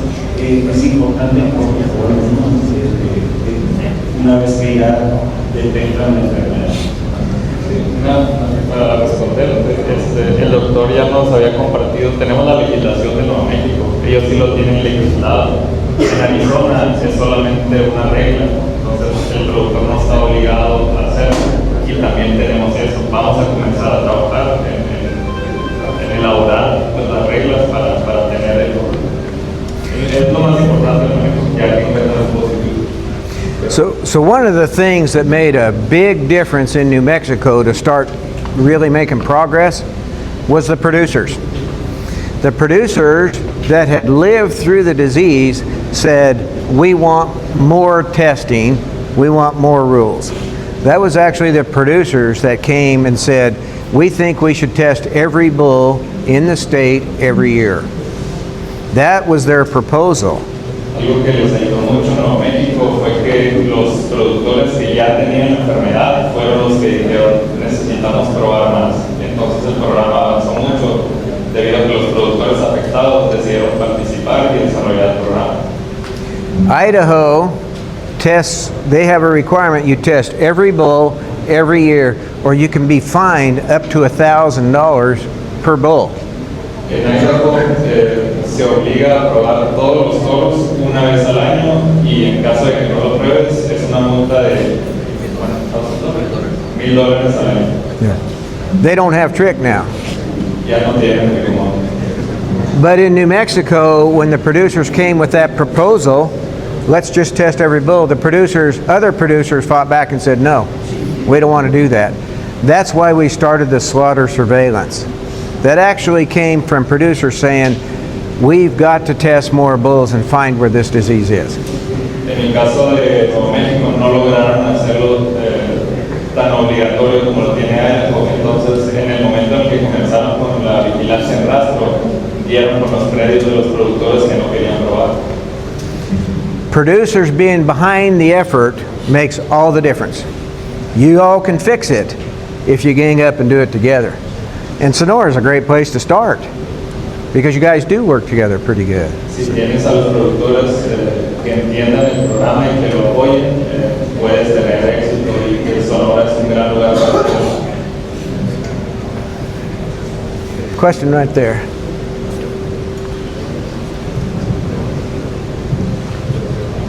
El doctor mencionó que la vacuna funciona, que protege 5 meses. Es cara la vacuna. Ahí está disponible en México. Expensive the vaccine and could you get it in Mexico? Pensando que si protege 5 meses. I think it is. Yeah, it should. Pudiera hablar más de la vacuna. Tiempo de aplicación. If it lasts 5 months, can you just apply it twice a year? During the breeding season, you could, because you can just keep boostering to stretch it out. Yes, I believe the vaccine is available. Yes, you could do that twice a year. The vaccine is for as far as vaccine goes, it's pretty expensive, like $3.50 per dose, US dollars. Habla de que la dosis de vacuna es como $3.5-4 por dosis y dice que sí, que es una buena forma esa de una acción de aplicarla 2 veces al año y que sí la puedes conseguir en México. So where I've used vaccine the most is not on a place that has it. I have done that, but it's the neighbors. I've had them vaccinate because their neighbor had the disease. I think it helped. I mean, we don't know. El doctor menciona que no utiliza la vacuna en predios infectados, pero sí en los predios colindantes de un predio infectado. I had one ranch that he had 2 ranches. One producer had 2 ranches. One ranch, and they both had trick because he moved bulls back and forth. So they both had it. So on one ranch, he did not vaccinate. He just tested through and did all that. The other ranch, he did vaccinate his cows. And he told me that the ranch where he vaccinated returned to normal quicker when he used the vaccine too. Él habla de un productor que tenía 2 ranchos, uno al lado del otro. En un rancho utilizó la vacuna y en el otro no. En el que utilizó la vacuna pudo volver a la normalidad mucho más rápido. We didn't gain until we put rules in. And the rules have to have teeth, meaning there has to be consequences for not following the rules. When we started doing that, we started making progress. Dice que cuando ellos comenzaron, realmente no comenzaron a avanzar hasta que desarrollaron la legislación. Y él dice que la legislación tiene que tener dientes, es decir, que tiene que haber alguna sanción para la persona que no quiera seguirlo. Y que ellos comenzaron a avanzar y a bajar la incidencia hasta que se hizo oficial. I would encourage producers to be involved in the rule-making process because producers are going to are the ones that have to live with it. So the rules need to make sense. Que él recomienda que al momento de elaborar esta legislación, los productores estén directamente involucrados al momento de elaborarla. So ask your state government to say, hey, we want to start this process. We want to, but become involved in it. Be involved in the process of making the rules. So do the veterinarians. The veterinarians need to be in that rule-making process because sometimes the rule makers don't know the disease. So they put in rules that don't make sense scientifically. Él habla de que tienen que estar involucrados productores, veterinarios y el gobierno, porque muchas veces se elaboran legislaciones por personas que no saben la enfermedad, entonces que todos los involucrados tienen que participar en la elaboración de estas reglas. The rules that we have in New Mexico make sense from a science-based approach. It's all about controlling the disease. So veterinarians need to be involved with the producers and help the rule makers make good rules because then the program will work. Esta legislación debe estar estar basada en ciencia, entonces tienes que involucrar al veterinario al momento de elaborarlas para que tengan sentido y que funcionen. And there has to be consequences if you don't follow the rules. Tiene que haber consecuencias si no las sigues. Yep. Back there in the back. Right back there, yeah.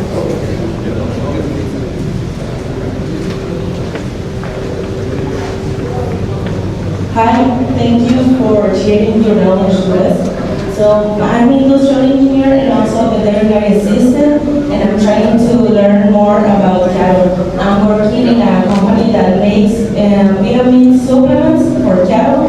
So my question is there some investigation about any material or ingredients that we can make a good protocol for preventative, or is not possible? Just a can. So, translate her question. She wanted to know. La pregunta era si al momento de elaborar una dieta puedes suplementar algo para ayudar. Sí, como preventivo. Like treatment in food or something. Yeah. No. Not possible. We are not aware of anything that you can use as a supplement or feed. There's no antibiotics that work. Nothing. Okay, thank you. There's not, yeah. Habla de que él no conoce ni suplemento ni antibiótico que funcione.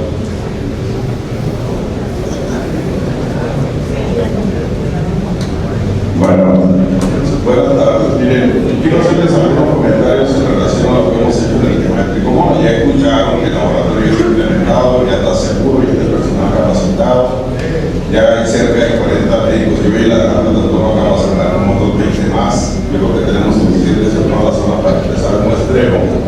El año pasado ya hicimos un muestreo donde la prueba se corrió en Nuevo México.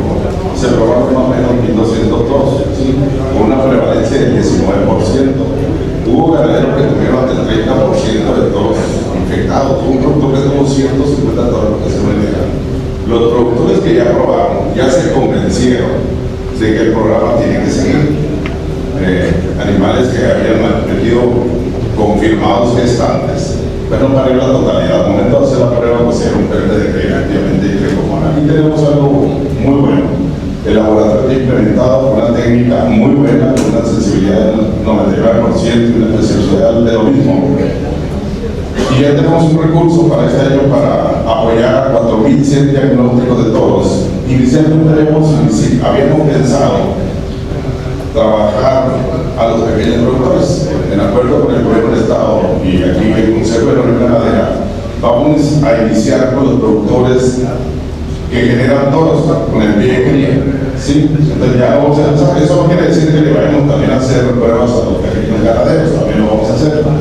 Lo que sí comenta el doctor es muy importante, no nada más es probar el toro, por eso la capacitación de darle continuidad a la recomendación del protocolo que deben de hacer. Nada más un ejemplo, un productor que ya probó en el norte de Sonora y le salieron como de 21,9 positivos, lo separó. Al siguiente año le volvimos a hacer otra prueba y de 18 todos le salieron 11 positivos. ¿Qué pasó? Vertió animales, vacas de otros predios, y dentro de lo que en la segunda prueba le salió positivo había un toro que salió positivo que no había probado en la primera. Entonces ya nos estamos dando cuenta que si no haces un buen trabajo de probar todos los que tienes en el lado, pues algo vas a dejar porque no sabes el resultado. Entonces ya vamos a empezar y el apoyo para 4.100 se va a pagar el diagnóstico por recursos del Estado a través del comité, y lo que va a pagar el productor va a ser el material que en este momento, el material donde se envía la muestra cuesta $10, nada menos 280 pesos, pero aparte el productor le va a pagar al médico que tome la muestra. Sin embargo, ya tenemos algo de relación con la Universidad de Arizona, donde el doctor John también manda pruebas al laboratorio de Arizona, y en vez de utilizar ese material que cuesta, se utiliza un PBS, nada más que tenemos que estandarizarla con ese material, donde el costo es vivo, prácticamente es nulo el costo de lo que va a cobrar. Entonces, ¿a qué vamos? Si se sigue apoyando con ese porcentaje para los productores, y el productor más paga la toma de la muestra, pues esto lo vamos a abaratar. Ya hay productores interesados de otros estados que quieren hacer el integrativo aquí en Sonora. Vamos a hacerlo y la forma como lo vamos a hacer para todos los amigos que participen es inicialmente vamos a tocar muestras jueves, viernes, sábado y domingo para que la prueba se corra el lunes. ¿Sí? No podemos estar tomando el lunes y luego tomar el miércoles para ponernos de acuerdo, ¿no? El programa lo está llevando Edgar, tiene comité, él es el coordinador del programa de Tricomona por lo pronto, pero sí es muy importante que todos los que estemos ya capacitados en este tema para la toma de la muestra tener mucha comunicación en cuanto al material y ahí lo vamos a ir programando, ¿sí? Pero vamos trabajando muy bien. Posteriormente se va a hacer de que aquellos productores que quieran vender toros para los programas oficiales y no tengan su hato negativo no van a poder recibir esos toros.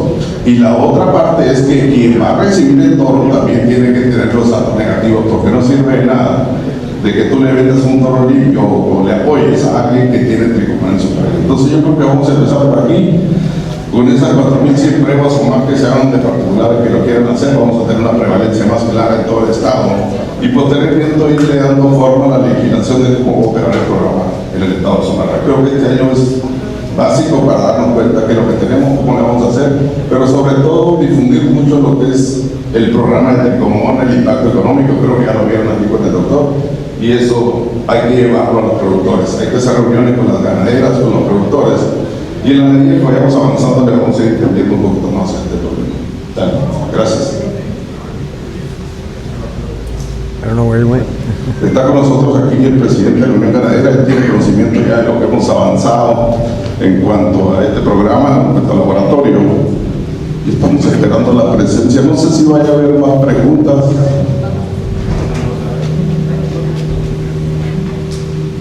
Dudas, la capacitación, ahorita le voy a decir dónde se va a hacer, que un médico que no tiene la capacitación de la toma de la muestra.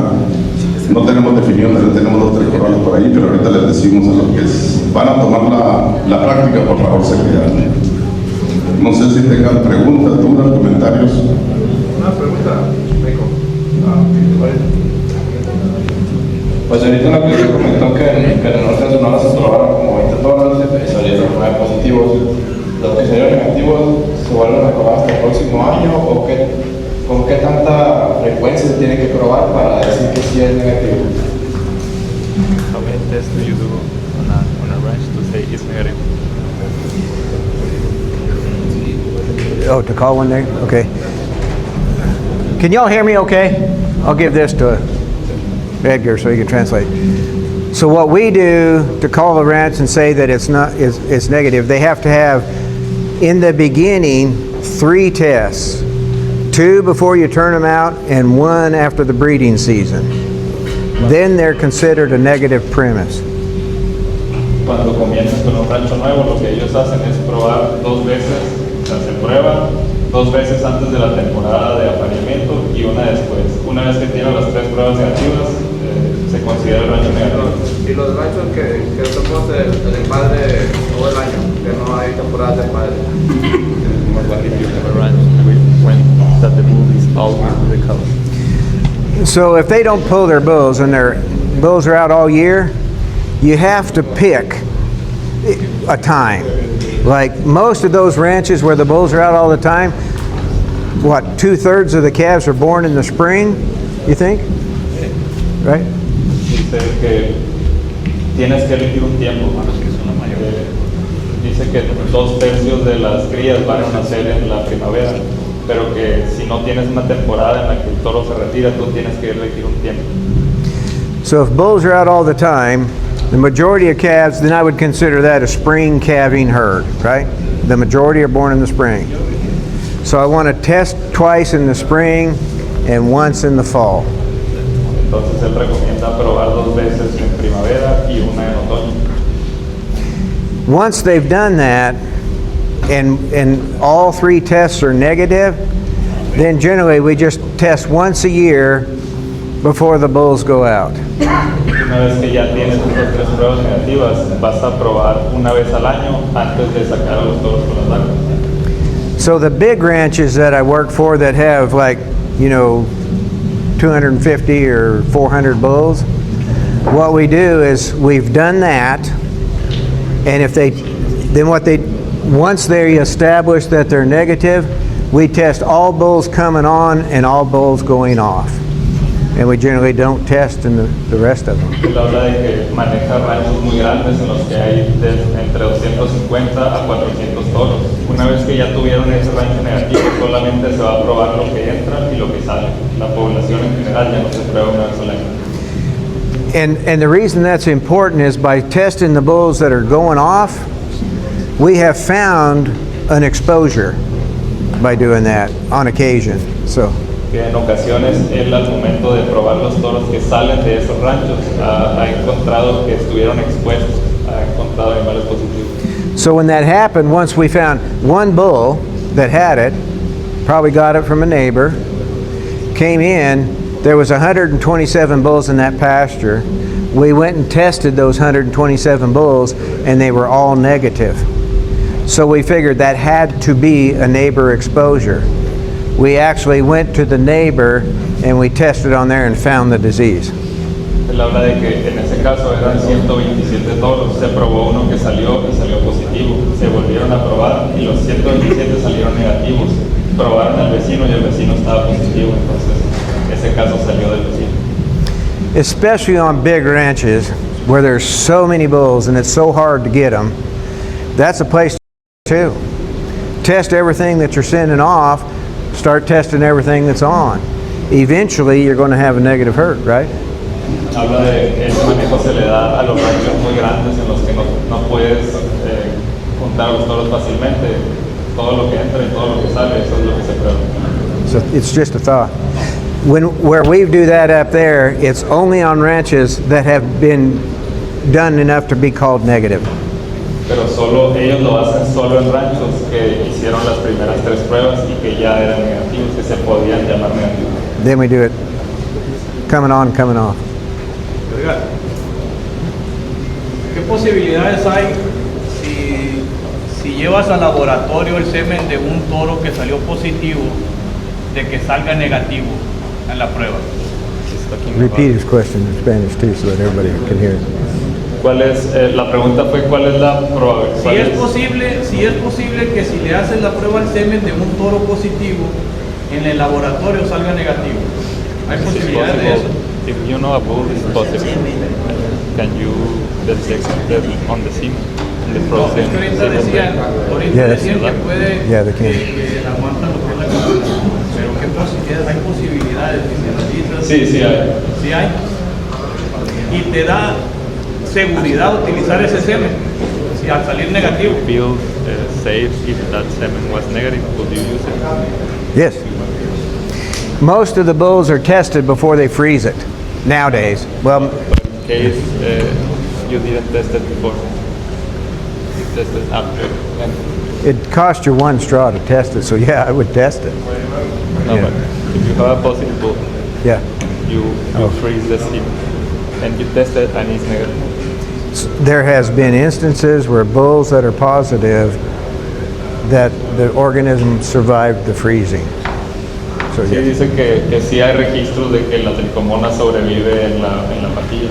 Entonces, que no se ordeña ningún toro positivo. Ahí lo que tienen que hacer es desechar esas pajillas.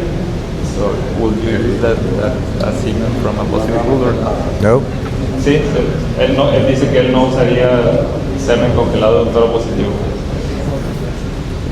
If you infect one cow, and when she's in heat, she gets bred by 4 bulls, it goes like this.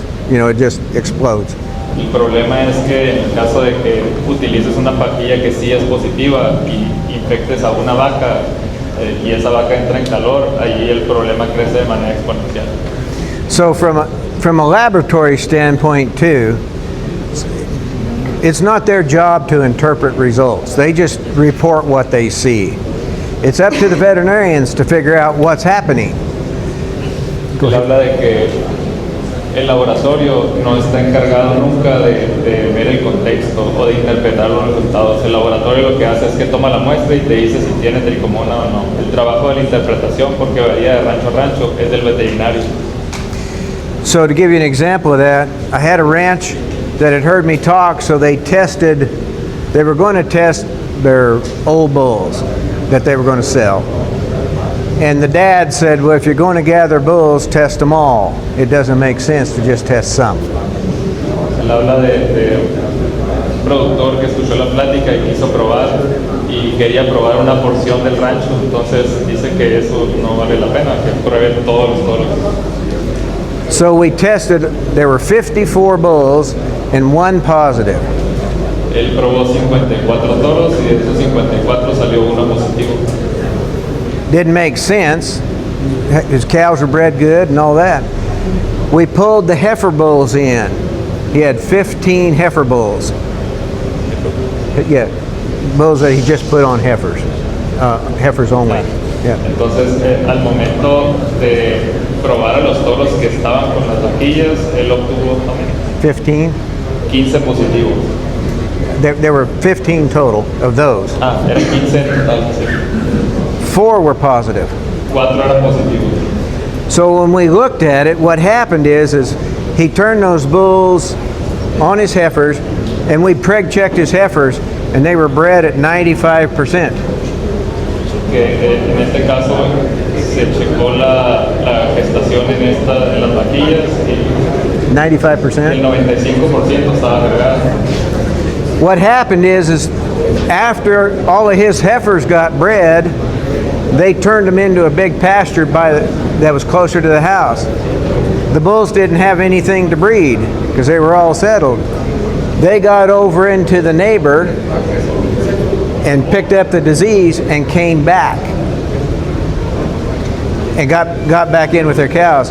But because everything was bred, that next spring we tested all his bulls again. Tell them that. So we tested, the heifers were, when we pregged them, they were bred good. Sí, so teníamos a las vaquillas con 95% de preñez. So he moved them to a different pasture. Y las movió a otra pastura. And since all those heifers were bred, the bulls jumped out.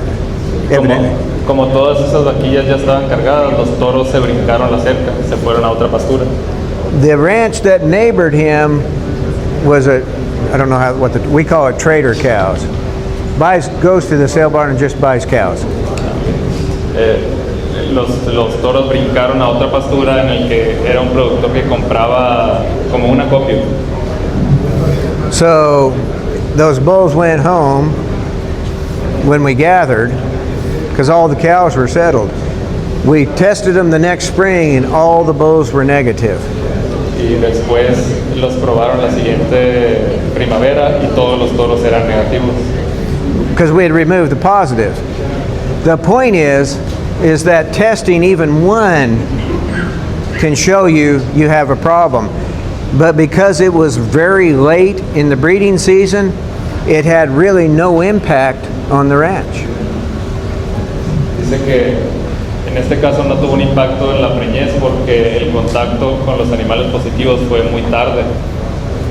If he had not tested those bulls and there were 5 total positives, if he'd have turned them out, we'd have had a big wreck the next year. Testing is important. Y habla de que se pueden solucionar todos esos problemas al menos con solo una prueba. Entonces, ¿qué es lo más importante? Realizar la prueba.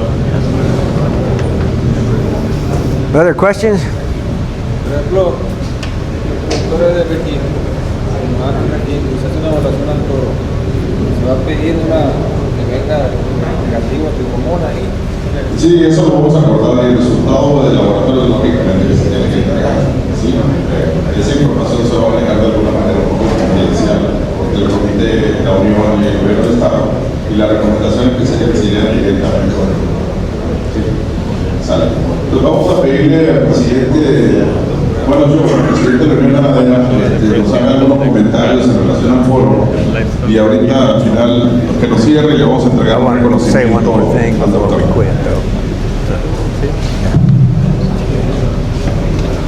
Buenas tardes a todos, gusto de tenerlos aquí, doctor.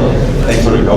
Yes, sir. Thank you. Muchas gracias a todos ustedes por su presencia y por el interés que muestran ante este tema. No es un tema prácticamente nuevo, diría yo, no convivíamos con este tipo de cosas, aunque veíamos el caso muy personal, nosotros palpamos, metemos las vacas que se cargaron a un potrero, carga chica, carga grande, etcétera, y veíamos que a la hora que salíamos, pues traíamos un 20-25% de ganado que no parió,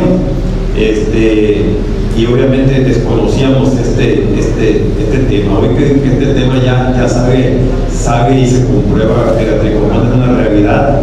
Nos dimos a la tarea, gracias al médico Luis y al equipo que tenemos, de empezar a revisar ranchos, y nos llamó la sorpresa que traemos un promedio de cerca del 100% de toros infectados, lo cual es un problema sumamente grave que vamos a tener que atender.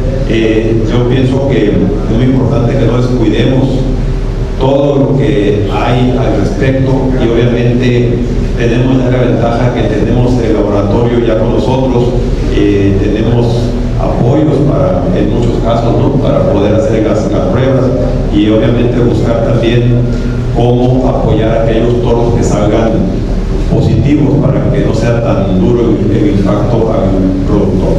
El caso de los toros de registro, yo creo que tendremos que trabajar de la mano para buscar no cometer más errores. Tal vez tengamos que buscar que el semen sea libre de tricomona de alguna forma. Yo no sé, vamos a trabajar en el esquema, ¿verdad? Yo nomás digo que sí es una realidad, que sí hay que trabajar en esto. Pongámosle atención, que la productividad tiene mucho que ver con este tema, y si hacemos caso, yo creo que entre todos vamos a poder erradicar esta infección de nuestro estado. Gracias por su atención, y como siempre, a sus órdenes. Suerte.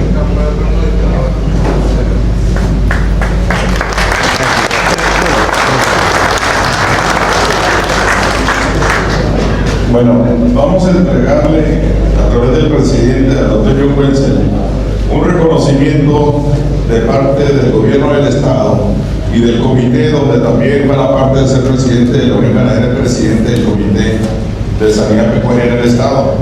Y dice así: el gobierno del estado de Sonora y el comité de campaña para la erradicación de la tuberculosis bovina y brucelosis otorga el presente reconocimiento al doctor Wenzel.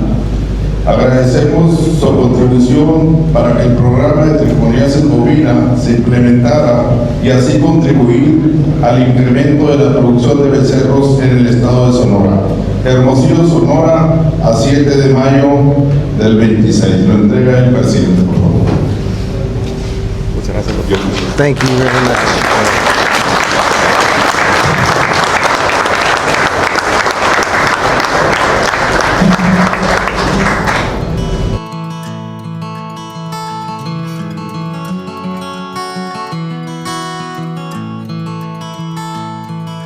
I'm going to take my gloves off. Después se quita el guante. And I've already written the bull's ID on this pouch. Dice que ya tenía anotado la verde de la bolsa. What I do is I squash a little liquid up, and I start squirting this down, and I'm going to go up there and I'm just going to rinse and get all that debris. Sube un poco de líquido a la parte de arriba de la bolsa y después empieza a enjuagar sin llegar al final de la pipeta, nomás para que todo el material termine en la bolsa. But if you notice, I didn't get material up even this far. That's why I will reuse a syringe unless it gets liquidated. Él dice que como el material no llegó hasta la parte de arriba, él se siente seguro de volver a usar esta jeringa. So what I do then is I'll push it, try to push some air out. I'll fold it a couple of times like this and squash that liquid down into the bottom and then finish rolling it around. Intenta sacar todo el aire que puede y de bajar el líquido a la parte inferior de la bolsa y después de enrollarlo todo hasta la etiqueta. And if you look, there's a lot of debris here. No, sangre. Es sangre. Es mejor que sangre.